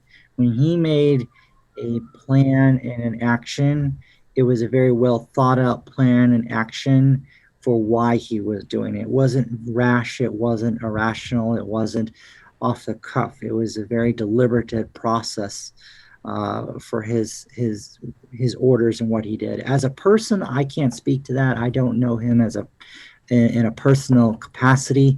Um, I just knew him from the operations and plans that I had worked on that supported his greater vision and guidance. How would you describe yourself? That's tricky because I think I'm always evolving and maturing as both a person, a writer, and a manager. There were times where I was very rash and irrational and very brash and just pushy like that. But I think as I've gotten older, I've become a little bit more matured and a little bit more deliberate in some of the things I like to do. I think what I try to do is plan for what are the second, third, and fourth order effects to decisions and plans. As a business owner, as a publisher, I'm responsible for publishing and working on my own works, but I'm also now responsible for helping to mentor and grow a couple of other writers and get them to be successful. I have a full-time employee outside of my wife and I that, I have to think about as well. So there's a lot of business decisions that you have to make and say, okay, if we spend $10,000 on this ad spend, how is this going to affect the business? What is our rate of return going to be? Can we float the expense while we're waiting for other receipts to come in? There's a lot more decisions involved when you're dealing with your money and the business's money than when you're dealing with the government's money. Must be exciting, though, that you're putting time into yourself rather than the government. Well, it is. And what I like most now is when I work 80 hours a week, I see the fruits of the labor of 80 hours a week. When I worked for corporate America, I was working to make other people money. Or make other divisions or groups money and make them do well. And I didn't get to benefit from that. Same with the government. You work for the government to serve your country, but at some point you have to start looking out for your own business, your own family, and starting to serve your own family. Because the government's notorious for using you while they can, and then when you're of no use, they just spit you out and leave you on the side of the road.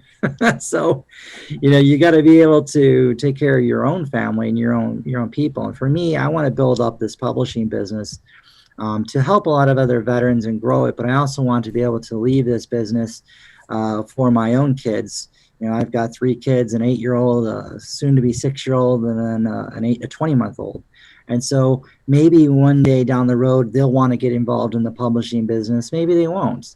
But I want to give that as an opportunity to do that. And my goal is to really expand and grow this out. So I'm not taking on a lot of veterans all at once. I'm trying to take on a small group of veterans, really mentor them, really show them how to become good writers, develop them as good writers. Because if I do that, then when they start writing for our company, they're going to be very, very good, effective writers. They're going to be good income earners for themselves and then for the company. And then I can replicate that. I can, mentor another 2 or 3 and then get them going and mentor another 2 or 3. And over time, we'll have developed a cadre of exceptionally good writers who are meeting the needs and demands of the readers.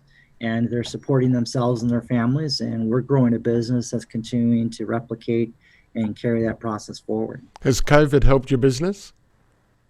Oh man, in the first wave of it, not at all. It was brutal. We lost our daughter was in school, had to pull out of school. Our son got pulled out of school. So it was very challenging because we worked from home and now we had no childcare and we had 2 kids and we still had publishing deadlines. So it was very challenging the first 5 months.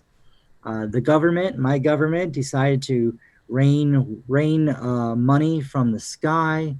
You could go outside your house and do with a bucket, and there were just money pouring into it like mad. We printed off $6 trillion in money. It's just insane. So, as a business, we took advantage of every opportunity we could to get government assistance and aid. And that did help our business substantially because it allowed us to invest in the business and grow it substantially.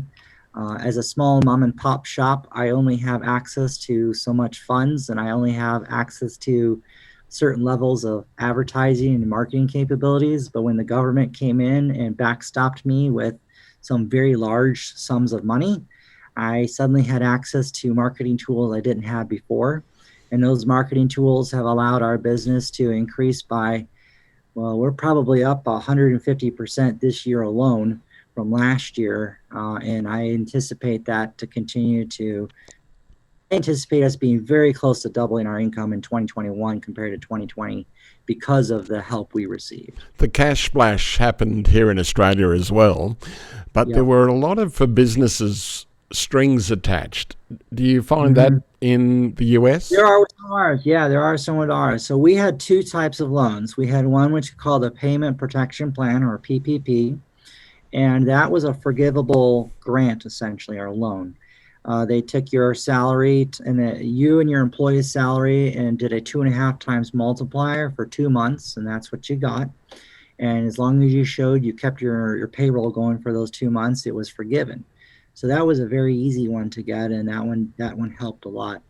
Then there's another one called an economic injury distress loan, where it has those strings. There's two levels. There's one level where it is a loan that's only tied to the business. And then there was another one where you could get double that amount of money, but you had to do a personal guarantee for that money. So I opted not to take that portion. I didn't want to take the personal guarantee. I just did the business guarantee. So I did that piece. Sci-fi is a big part of the book writing that you do. What was the motivation to write sci-fi? So I am very much known for my military and espionage thrillers. That is still my bread and butter, and that is still our dominant stuff we write in. And I enjoy that very much. I personally like to read sci-fi. I've never written in sci-fi, but I like to read sci-fi. And I looked at it and said, how can I find an entirely new audience that would be exposed to my military thriller writing that would like this? I said, well, why don't I essentially write a military espionage thriller in space? Do what I'm known for. And so we took our pattern, our process for writing really good epic thrillers, and just made it in space and said, well, it'll take place in the 2090s and we'll move forward. And we built this massive world, and we have just absolutely crushed it in sci-fi. And I think we've crushed it in sci-fi because we wrote something so unique and different perspective, different way of approaching it, that it just was new. People hadn't seen it before, and they really liked it. And we were able to carry over our thriller audience right into our space stuff. And then we found all these new sci-fi readers who were like, wow, this is totally new and different. And they loved it. And we also were able to put a lot of marketing effort behind it too. And I think that helped as well. But a big key was just like with the thrillers, it's finding what's not being done and writing a series that fills that gap. That's a tough call, though, to find that market. How do you come up with those ideas? And the sci-fis of the 50s and 60s, a lot of the predictions and thoughts that these writers were coming up with are now part of daily life. What sort of things are you coming up with? Well, so when we write a lot of our thrillers, I almost like to consider myself a bit of a technologist in that I'm very tech savvy and into future technology.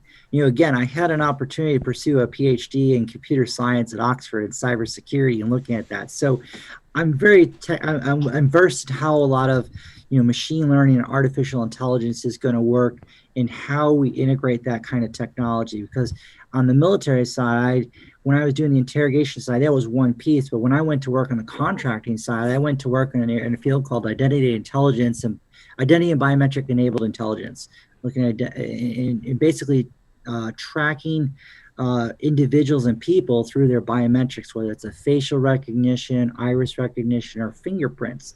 We were basically called tag, track, and locate nefarious organizations and groups all over the world. So I was always big into integrating technology into our writing, and in our thriller stuff, I looked and say, okay, well, where's the next war going to take place? Likely war going to take place in the next 5 to 12 years. What is the technology that's going to be integrated into it? And that's why our thrillers crushed it, because we were so good at predicting where these things are going to be and the technology is going to be used. So then I said, all right, with sci-fi in 2090, not that far off, ironically, how are things going to play out? Who are the major players going to be? What is the technology going to be in use? How would I integrate it? And we just went with it that way. And I think that's why our series has done well, because our series isn't taking place 200 and 300 years in the future. It's taking place not that far off. Like, my kids will be alive in the world that we're writing in. So that's where I think a lot of people are able to connect with it. And we just integrated a lot of cool aspects of where we see technology is going to be. Like right now, Elon Musk is working on a Neuralink implant for humans to be able to access more of their brain. And there's other people who are working on things called biohacking to be able to help you unlock more aspects of your brain and be able to perform at a higher level. It's hard to say that in 70 years from now, we won't have conquered that and really unlocked that tool.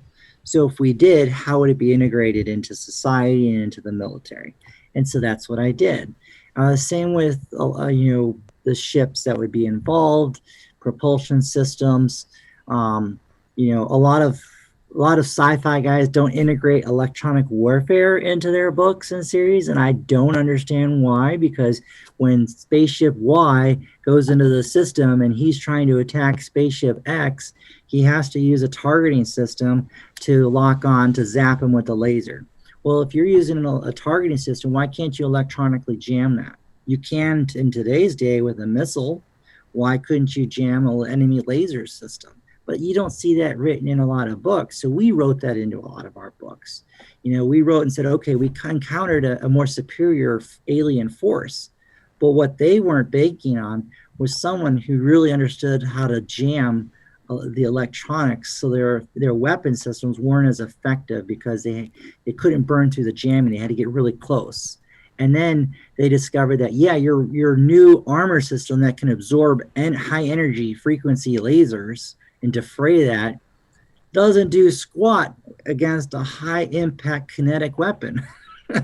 And so when you run into a ship that's using magnetic rail guns and they're throwing these 24-inch slugs at you with high explosives packed in it, it's devastating because your ship wasn't designed to counter that. It was designed to counter lasers, not a kinetic kill weapon. And so it brought a new level of realism to the books that I guess maybe hadn't been explored or looked at from that perspective. Do you get excited to just unleash your imagination on certain things? Every day. When people say, well, what do you do when you get writer's block? I don't get writer's block, and here's why. If I'm stuck on this situation, I say, okay, I can't write this scene. What's the next scene I can write? And I'll go write that next scene. Or if I'm really stuck on writing scenes in the sci-fi, I'll go write scenes in the thriller books because I have those going at the same time. So I'll just bounce from one world to the next, one genre to the next if I get stuck. So sometimes I might spend a week or two writing sci-fi. And then I might spend 2 weeks working on this Desert Storm book with Matt Jackson. And then I'll go back and spend another month on the sci-fi. Then I'll go back and spend a week working on a military thriller with one of my other mentees. And so I'm constantly changing and moving around. And so, one, I never get bored with what I'm working on because it's always evolving and changing. And two, I'm really getting to stretch myself mentally in the type of scenes and how you integrate things in and how you do a lot of that. I also helped found a company called Authors AI and Binge Books, which is another reader platform, kind of like Goodreads. But Authors AI uses AI and machine learning to help evaluate and assess an author's manuscript. And what we're looking for in that manuscript is we're looking for the highs and lows in a manuscript. They're called writer beats, or like an EKG in a heart. It goes up, it goes down, it goes up, it goes down. Well, every single bestseller should have a high or low beat, an EKG up or down, every 9 to 13% of the book. There should be a high, a low, a high, a low. And that's basically either an action sequence, a dialogue, an action, a dialogue, an action sequence. And that's how you build that. So when you dissect a manuscript and you look at that, you look and you say, okay, action, dialogue, action, or too many dialogues or too many action, you got to break it up. Then you move chapters around. And then you run it through the AI report, and it looks through and it either confirms or tells you you need to make adjustments. It tells you where your highs, your lows are, where you're running, what reading level you're at, different aspects of the report, how to tighten that up. So I use a lot of technology in my own writing to make me a better writer, but also to craft a better book. And it really comes down to understanding what makes a bestseller. And when you understand what makes a bestseller, you understand how to curate and do that, you can scientifically construct a book that is going to be a bestseller just based on certain principles and practices. And it works. I've got 24 books to prove it. It just works. Is it like writing music? Do you know when you've got a winner on your hands? Sometimes yes, sometimes no. At the end of the day, the one who's going to determine if this book series is a success is the reader. So while you are spent all the last year writing this book and you think this is the best thing since sliced bread, you are ultimately not going to know until you publish it in the world and the world has judged you. Well, I say this book is exceptionally awesome or this book is wanting and you have failed. And they'll let you know pretty quick in the reviews. So, it's good. You need to have an idea of what you're writing. So if you're going to write in military sci-fi or military thrillers, you need to say, okay, well, what is already being done? Where are the gaps, like what is not being done? And what are the successful books? So when you look at like Red Storm Rising, Tom Clancy wrote that book in the late 1980s. It's been a wild success for going on 40 years. The problem is very few authors have tried to write a series that replicates it. So we did that with our Red Storm series, where we talk about the Chinese and the Russians colluding to create a new red world, basically, a new techno-communism, basically. And we took that and made it a very global perspective, where the war starts in Ukraine, it spills to Korea, and then it goes to Taiwan and the Pacific, then back to Russia, and then ends in China. So essentially, you're looking at the Red Storm Rising concept, but now you're integrating in China and North Korea, you're integrating NATO and the rest of the world, and you're making it global, and you're integrating all the new technology that goes along with it. And you have a killer series. And that series sold more than 150,000 copies in like a 12-month period. It did really well. But again, nobody's replicated what Clancy did. Nobody's replicated what we did. So for me, I'm just replicating the same series, different scenarios, different people, different time frames, because it's successful. It's kind of scary, though, that your predictions come close to reality. I know, right? That's right. It's happening. Yeah. Well, we wrote this book called Rigged, part of the Falling Empire series, kind of like a Second American Civil War type series. Now, I wrote that book I wrote out the concept for it in the summer of 2018. I went to a conference here in the U.S. called Politicon. I interviewed a ton of people at Politicon, both people who are on the left, people on the right, and different experts and folks. And I came up with all the material for that. And so I wrote that in the fall of 2018. And then I continued writing that throughout the rest of 2019, and that book came out. We continued writing that series, and I looked at this and I said, okay, as an intelligence professional, as someone who has seen coups happen in Ukraine and other countries, how would I institute or how would I instigate that in the United States? If I had no limit on resources, I had no limit on access to people and materials, how would I implement it? And I war gamed it out, and then I wrote a book on that war game. And that's essentially what we did. And who knew the election would be revolving around mail-in balloting and fear of things at the poll. Now, our fear wasn't COVID. Our fear was an instigated and organized terrorist attack that would cause things to happen certain ways, and then an attack on the Supreme Court, which would null and void a court intervening to resolve things. And it all revolved, it wasn't about one political party over another. What it was about how easy it is for foreign powers to manipulate an election to their liking. And I say it's easy to do because America does this every year. America intervenes and manipulates foreign elections all the time. Hillary Clinton tried to do this in Russia against Putin, which is why he got really pissed off about and started interfering in our stuff. We've interfered in the elections in Israel. You know, Obama sent his staffers and a bunch of people over to try to help Netanyahu's opponent win. And then, you know, that guy obviously lost, and that created a little bit of bad blood between Obama and Netanyahu. We successfully instigated the coup in Ukraine against the elected leader there, which then turned into a multi-year-long civil war that's cost the lives of thousands, tens of thousands of people. We instigated the uprising and the coup in Egypt with the Muslim Brotherhood and with what happened in Libya. So I looked and said, well, what if a bunch of people decided to do that against America? How would I do it? And that's how we wrote the series, and that's how it ended up playing out. Wow. How is it working with your wife? Is it a good or a bad thing? Oh, at first it was tough because, you know, the book's your baby. You don't want to make changes to it. You're like, how dare you change that paragraph? I meant it to say that. She's like, well, this is stupid. But you know, you eventually learn to say, all right, I trust you with this. You're really good at this piece, so I'm just gonna let you do it. And that's what I would end up doing. I let her have free reign of it, and I write the book. I hand it off to her. I write the next book, and then when she's done with that, she hands it off to our professional editor, and then I'm done with book 2, and I hand that to her, and I start book 3. And then when book 1's done with the professional editor, she works on making all the changes and fixing it. And then it goes to a line editor to copy edit next. And then book 2 goes to our professional editor, and book 3 goes to my wife, and I start book 4. It's an assembly line process.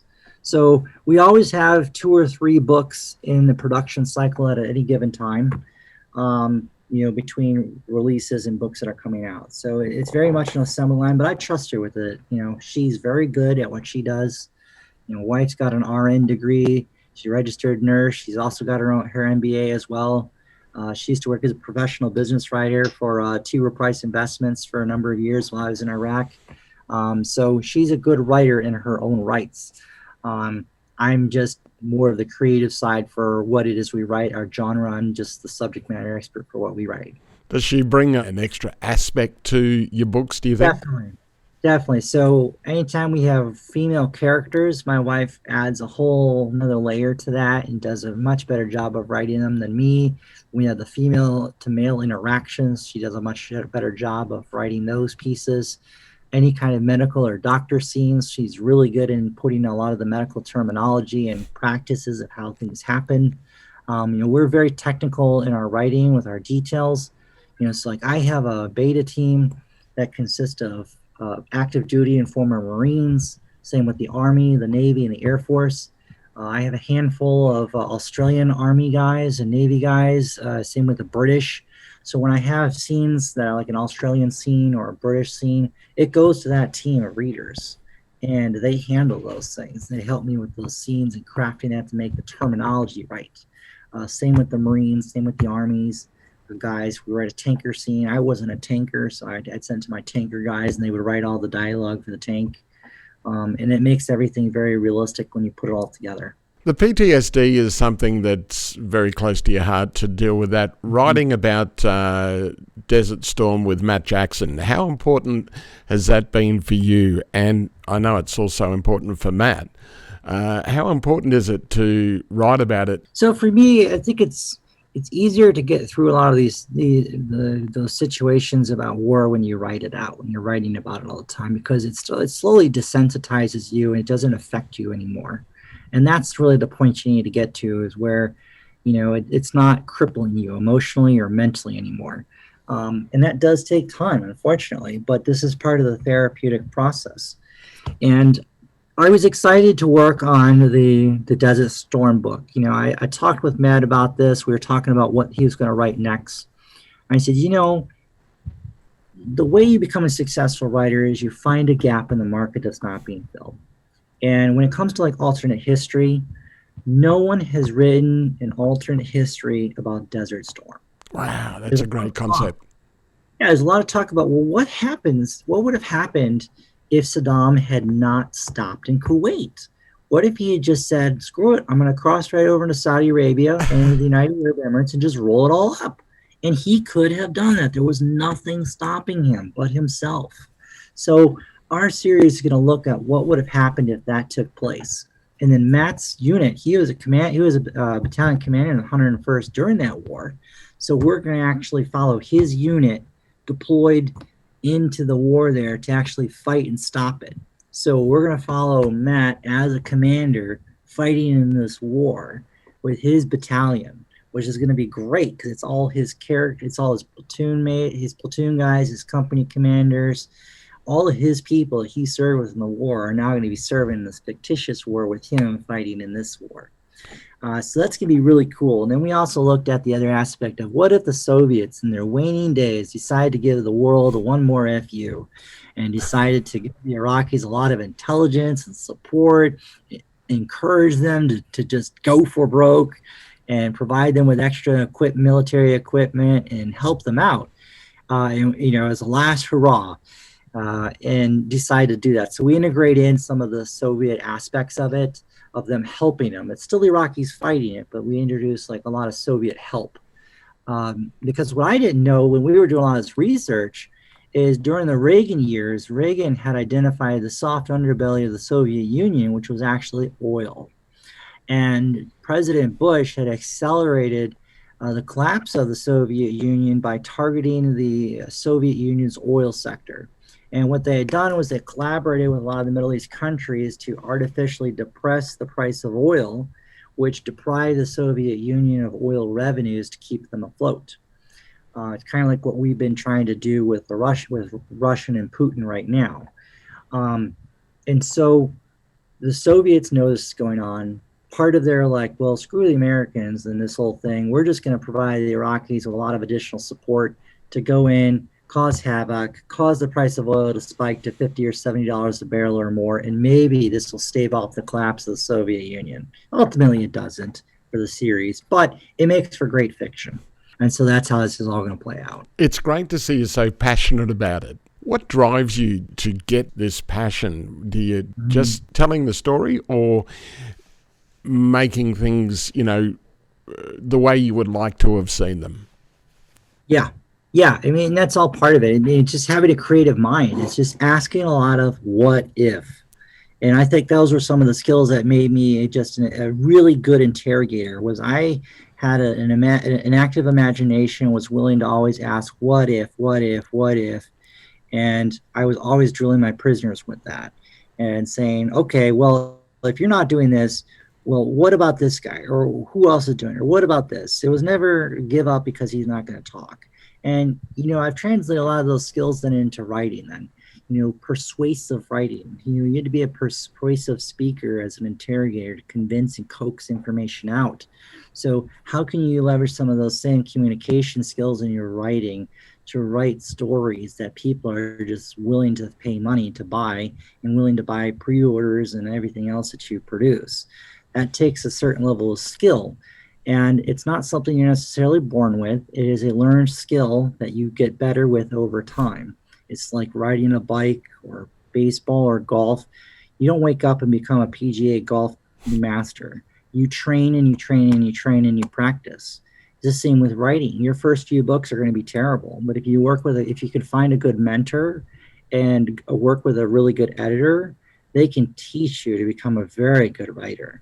And then it just becomes a matter of practicing. I love the saying from Stephen King, and I've brought it up many times, that the best way to write a book is to sit at the typewriter and type. It sounds like you don't need that sort of motivation. Every now and then you do. I mean, I still get frustrated with it every now and then. Like right now, I'm in the process of moving to a new. We're building a new home, so I'm dealing with the financing for the loan. As a small business owner, financing for loans is always challenging. So I'm dealing with that. I've got 3 kids under 8. You know, you've got that. I've got 4 mentees I'm working with. I've got an editor. You know, it's just there's so many things pulling at me. It's becoming very hard for me to actually get time to focus on being a writer. So I'm struggling a little bit with putting pen to paper and getting things done right now. But at the end of the day, you have to sit down and do it. I mean, I work 7 days a week. I don't take a lot of time off, but I have a mission and a purpose for what I'm doing this. I'm not going to do this forever. I'm right now building a company. I'm building a process, and that takes a lot of energy and a lot of time.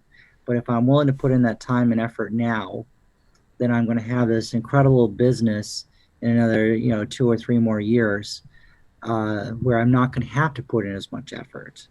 At some point, my own writing will slow down. My wife and I will drop down to 1 book a year instead of 4 or 5 books a year, because we will transition much more fully to the mentorship process of helping these guys become better writers and help them create better books.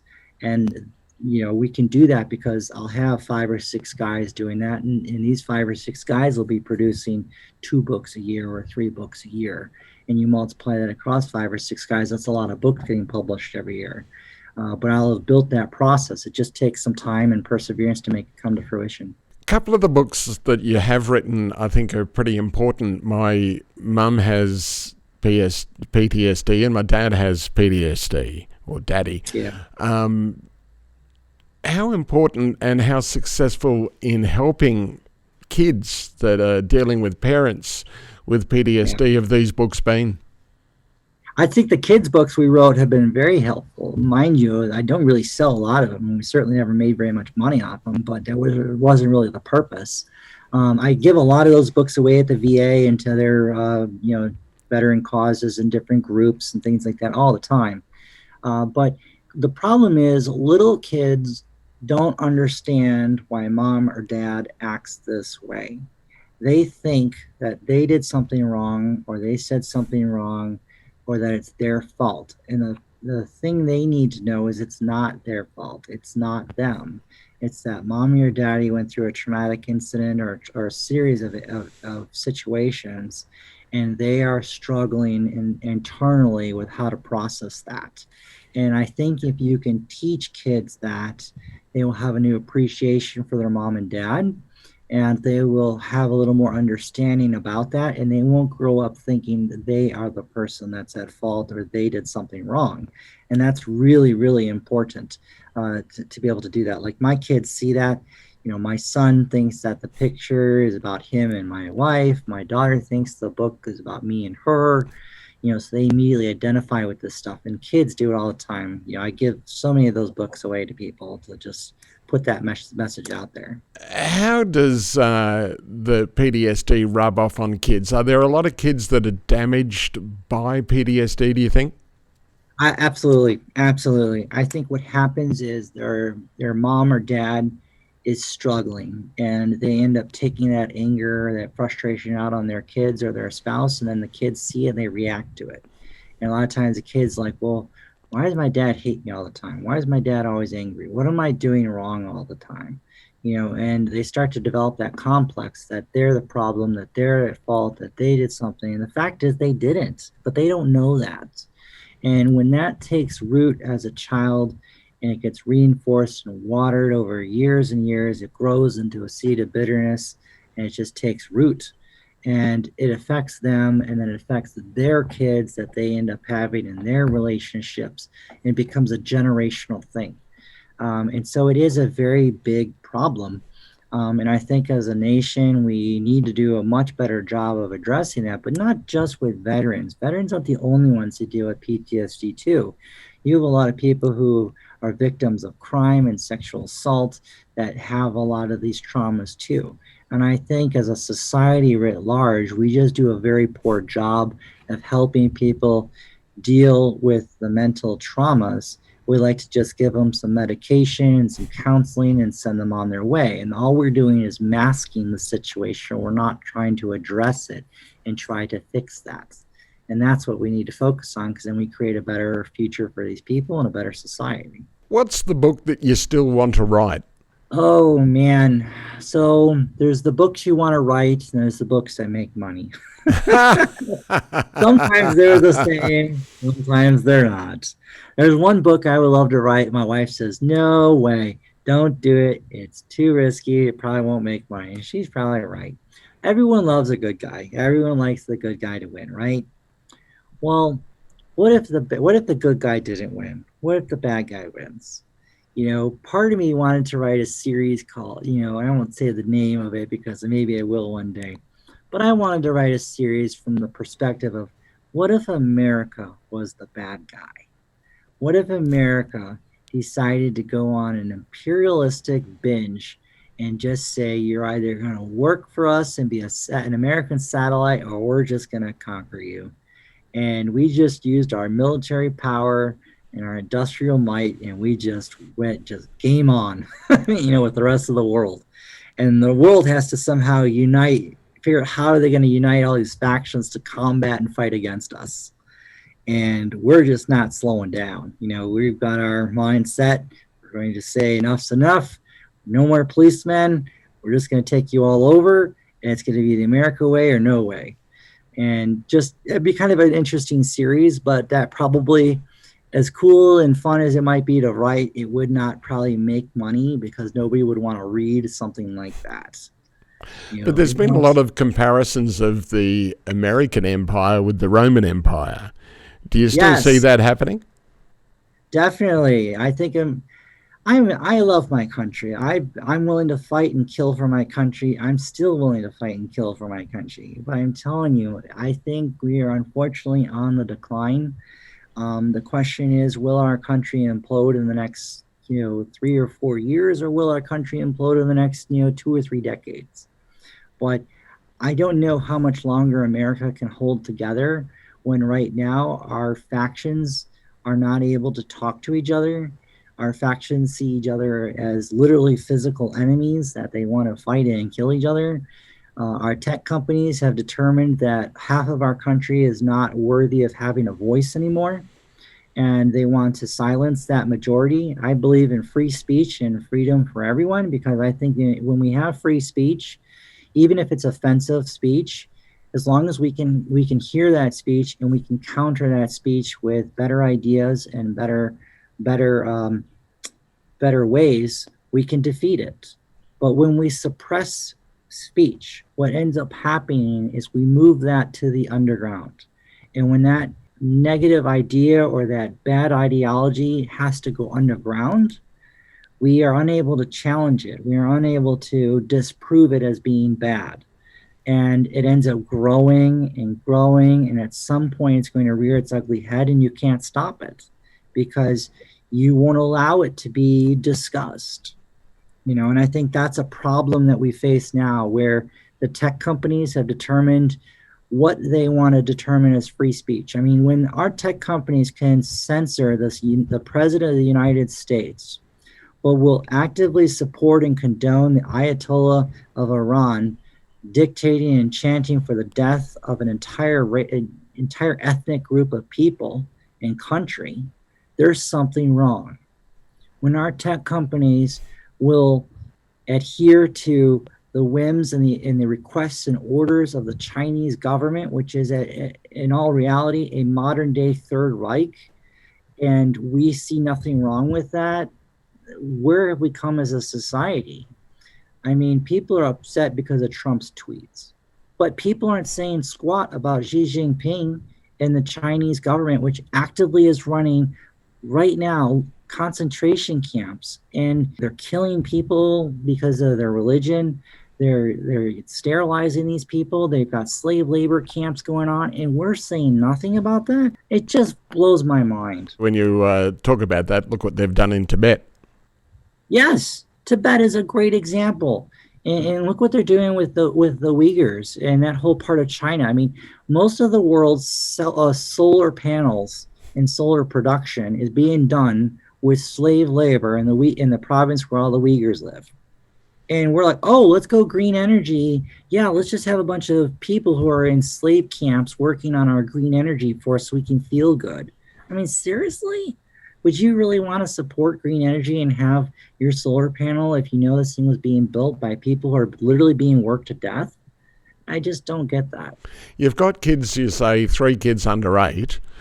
What do you worry about their future with, say, China and that sort of thing and what's happening in the world? All the time. I worry that, China is becoming this.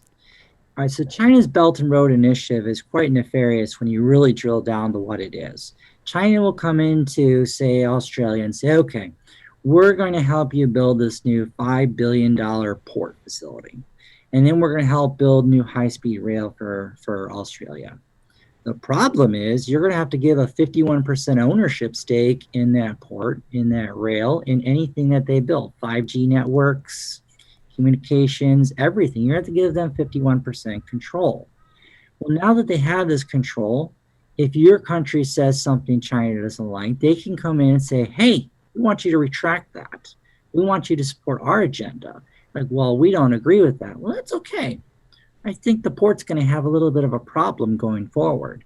And next thing you know, one of your provinces is being economically devastated. Or maybe your 5G network is interrupted. Or maybe your high-speed rail network's interrupted. That's the problem.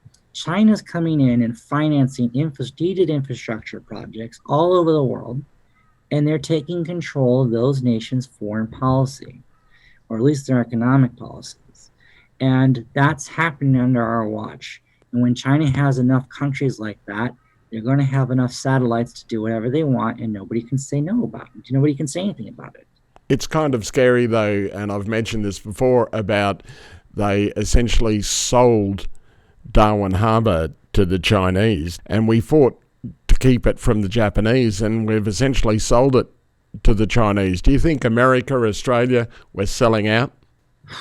I think there are a lot of corporations in power in right now that are selling.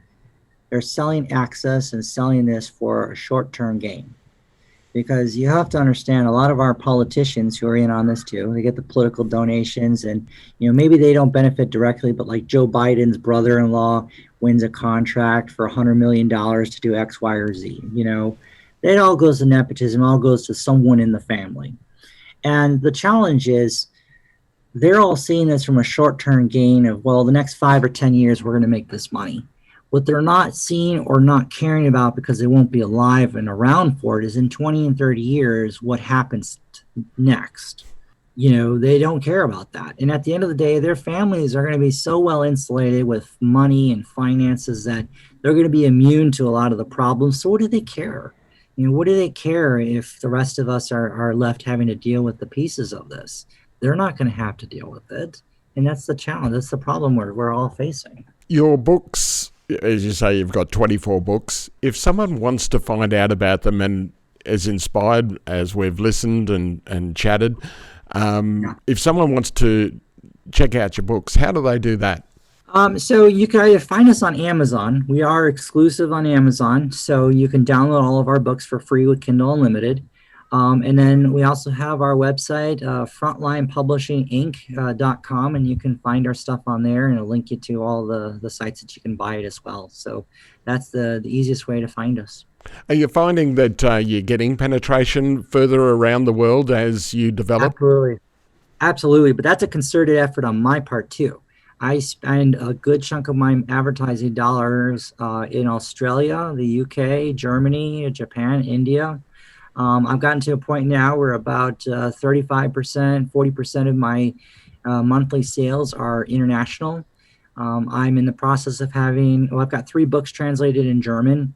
I'm in the process of translating my sci-fi series into Japanese and Hindi as we speak. Wow. My goal is to get to a point where my international sales encompass about 60% of my royalties. I really am focusing on building an international brand because I think the world is too big of a place to just focus domestically on the United States. I want to focus internationally. And when I write my books, all like my military thrillers, I integrate Australian units, I integrate British units, Japanese, I integrate units from all over the world into our conflicts because I believe in a global, making a global community like that. And I do the same with the sci-fi. We have, all the books are made so that way they're kind of cross-cultural in sci-fi especially. And so everything's, we got Japanese characters and Russian characters and Chinese characters and all this stuff like that. So that way it's very integrated globally and it works really well. When's the next book coming out? So next book is book 4 of the sci-fi series, Into the Chaos. That comes out in the end of June. So my wife is desperately trying to finish that to get it to the editor by the end of the month. And then that one comes out in June. And then we got the next thriller. Book 3 of Monroe Doctrine comes out. I think it's slated for end of September or early October, but we put that in there because we're moving, so we want some flexibility. Our target date internally for ourselves is to try to get it out in the end of August or early September. We usually release a little early. The book's written, it's done. It just needs to get to the editing process, so it's already done. Do you need to set deadlines for yourself? Is that important? Absolutely. It's a deadlines, man. You're not going to make anything. You're going to procrastinate. And I am the king of procrastination. I don't do anything done. In the writing process, how much do you get actually written in a day? It depends. So today we launched a Kickstarter for our sci-fi series. I'm creating an art book, which is going to have 95 of these really cool images. And every image depicts a scene from the book, a scene or a chapter in one of the 3 sci-fi books. So that's a really kind of a cool art book that we're creating. So that kicked off today. So half of my day has been spent promoting it and talking with other authors to promote it, getting newsletters sent out and handling all that piece. I spent probably about an hour working on finishing a scene for book 4 for my wife so she can get that in there. And then the rest of the evening is going to be spent working on book 5, a couple of the scenes to get book 5 done. So that's kind of the schedule, at least right now. I try to get about 3 to 5 hours of physical writing in a day, but there's a lot of like social interactions and marketing that also chews up another 2 to 4 hours of the day as well. How many words do you try and get? Do you try and get a quota per day? Yep, I have a daily word count. My target is 3,000 words a day. Some days I get lucky and hit 500. Some days I get on a tear and I'll hit 13,000. Wow. So it really depends on the scene, what's going on, how well things are flowing, if I'm being interrupted by my kids a lot.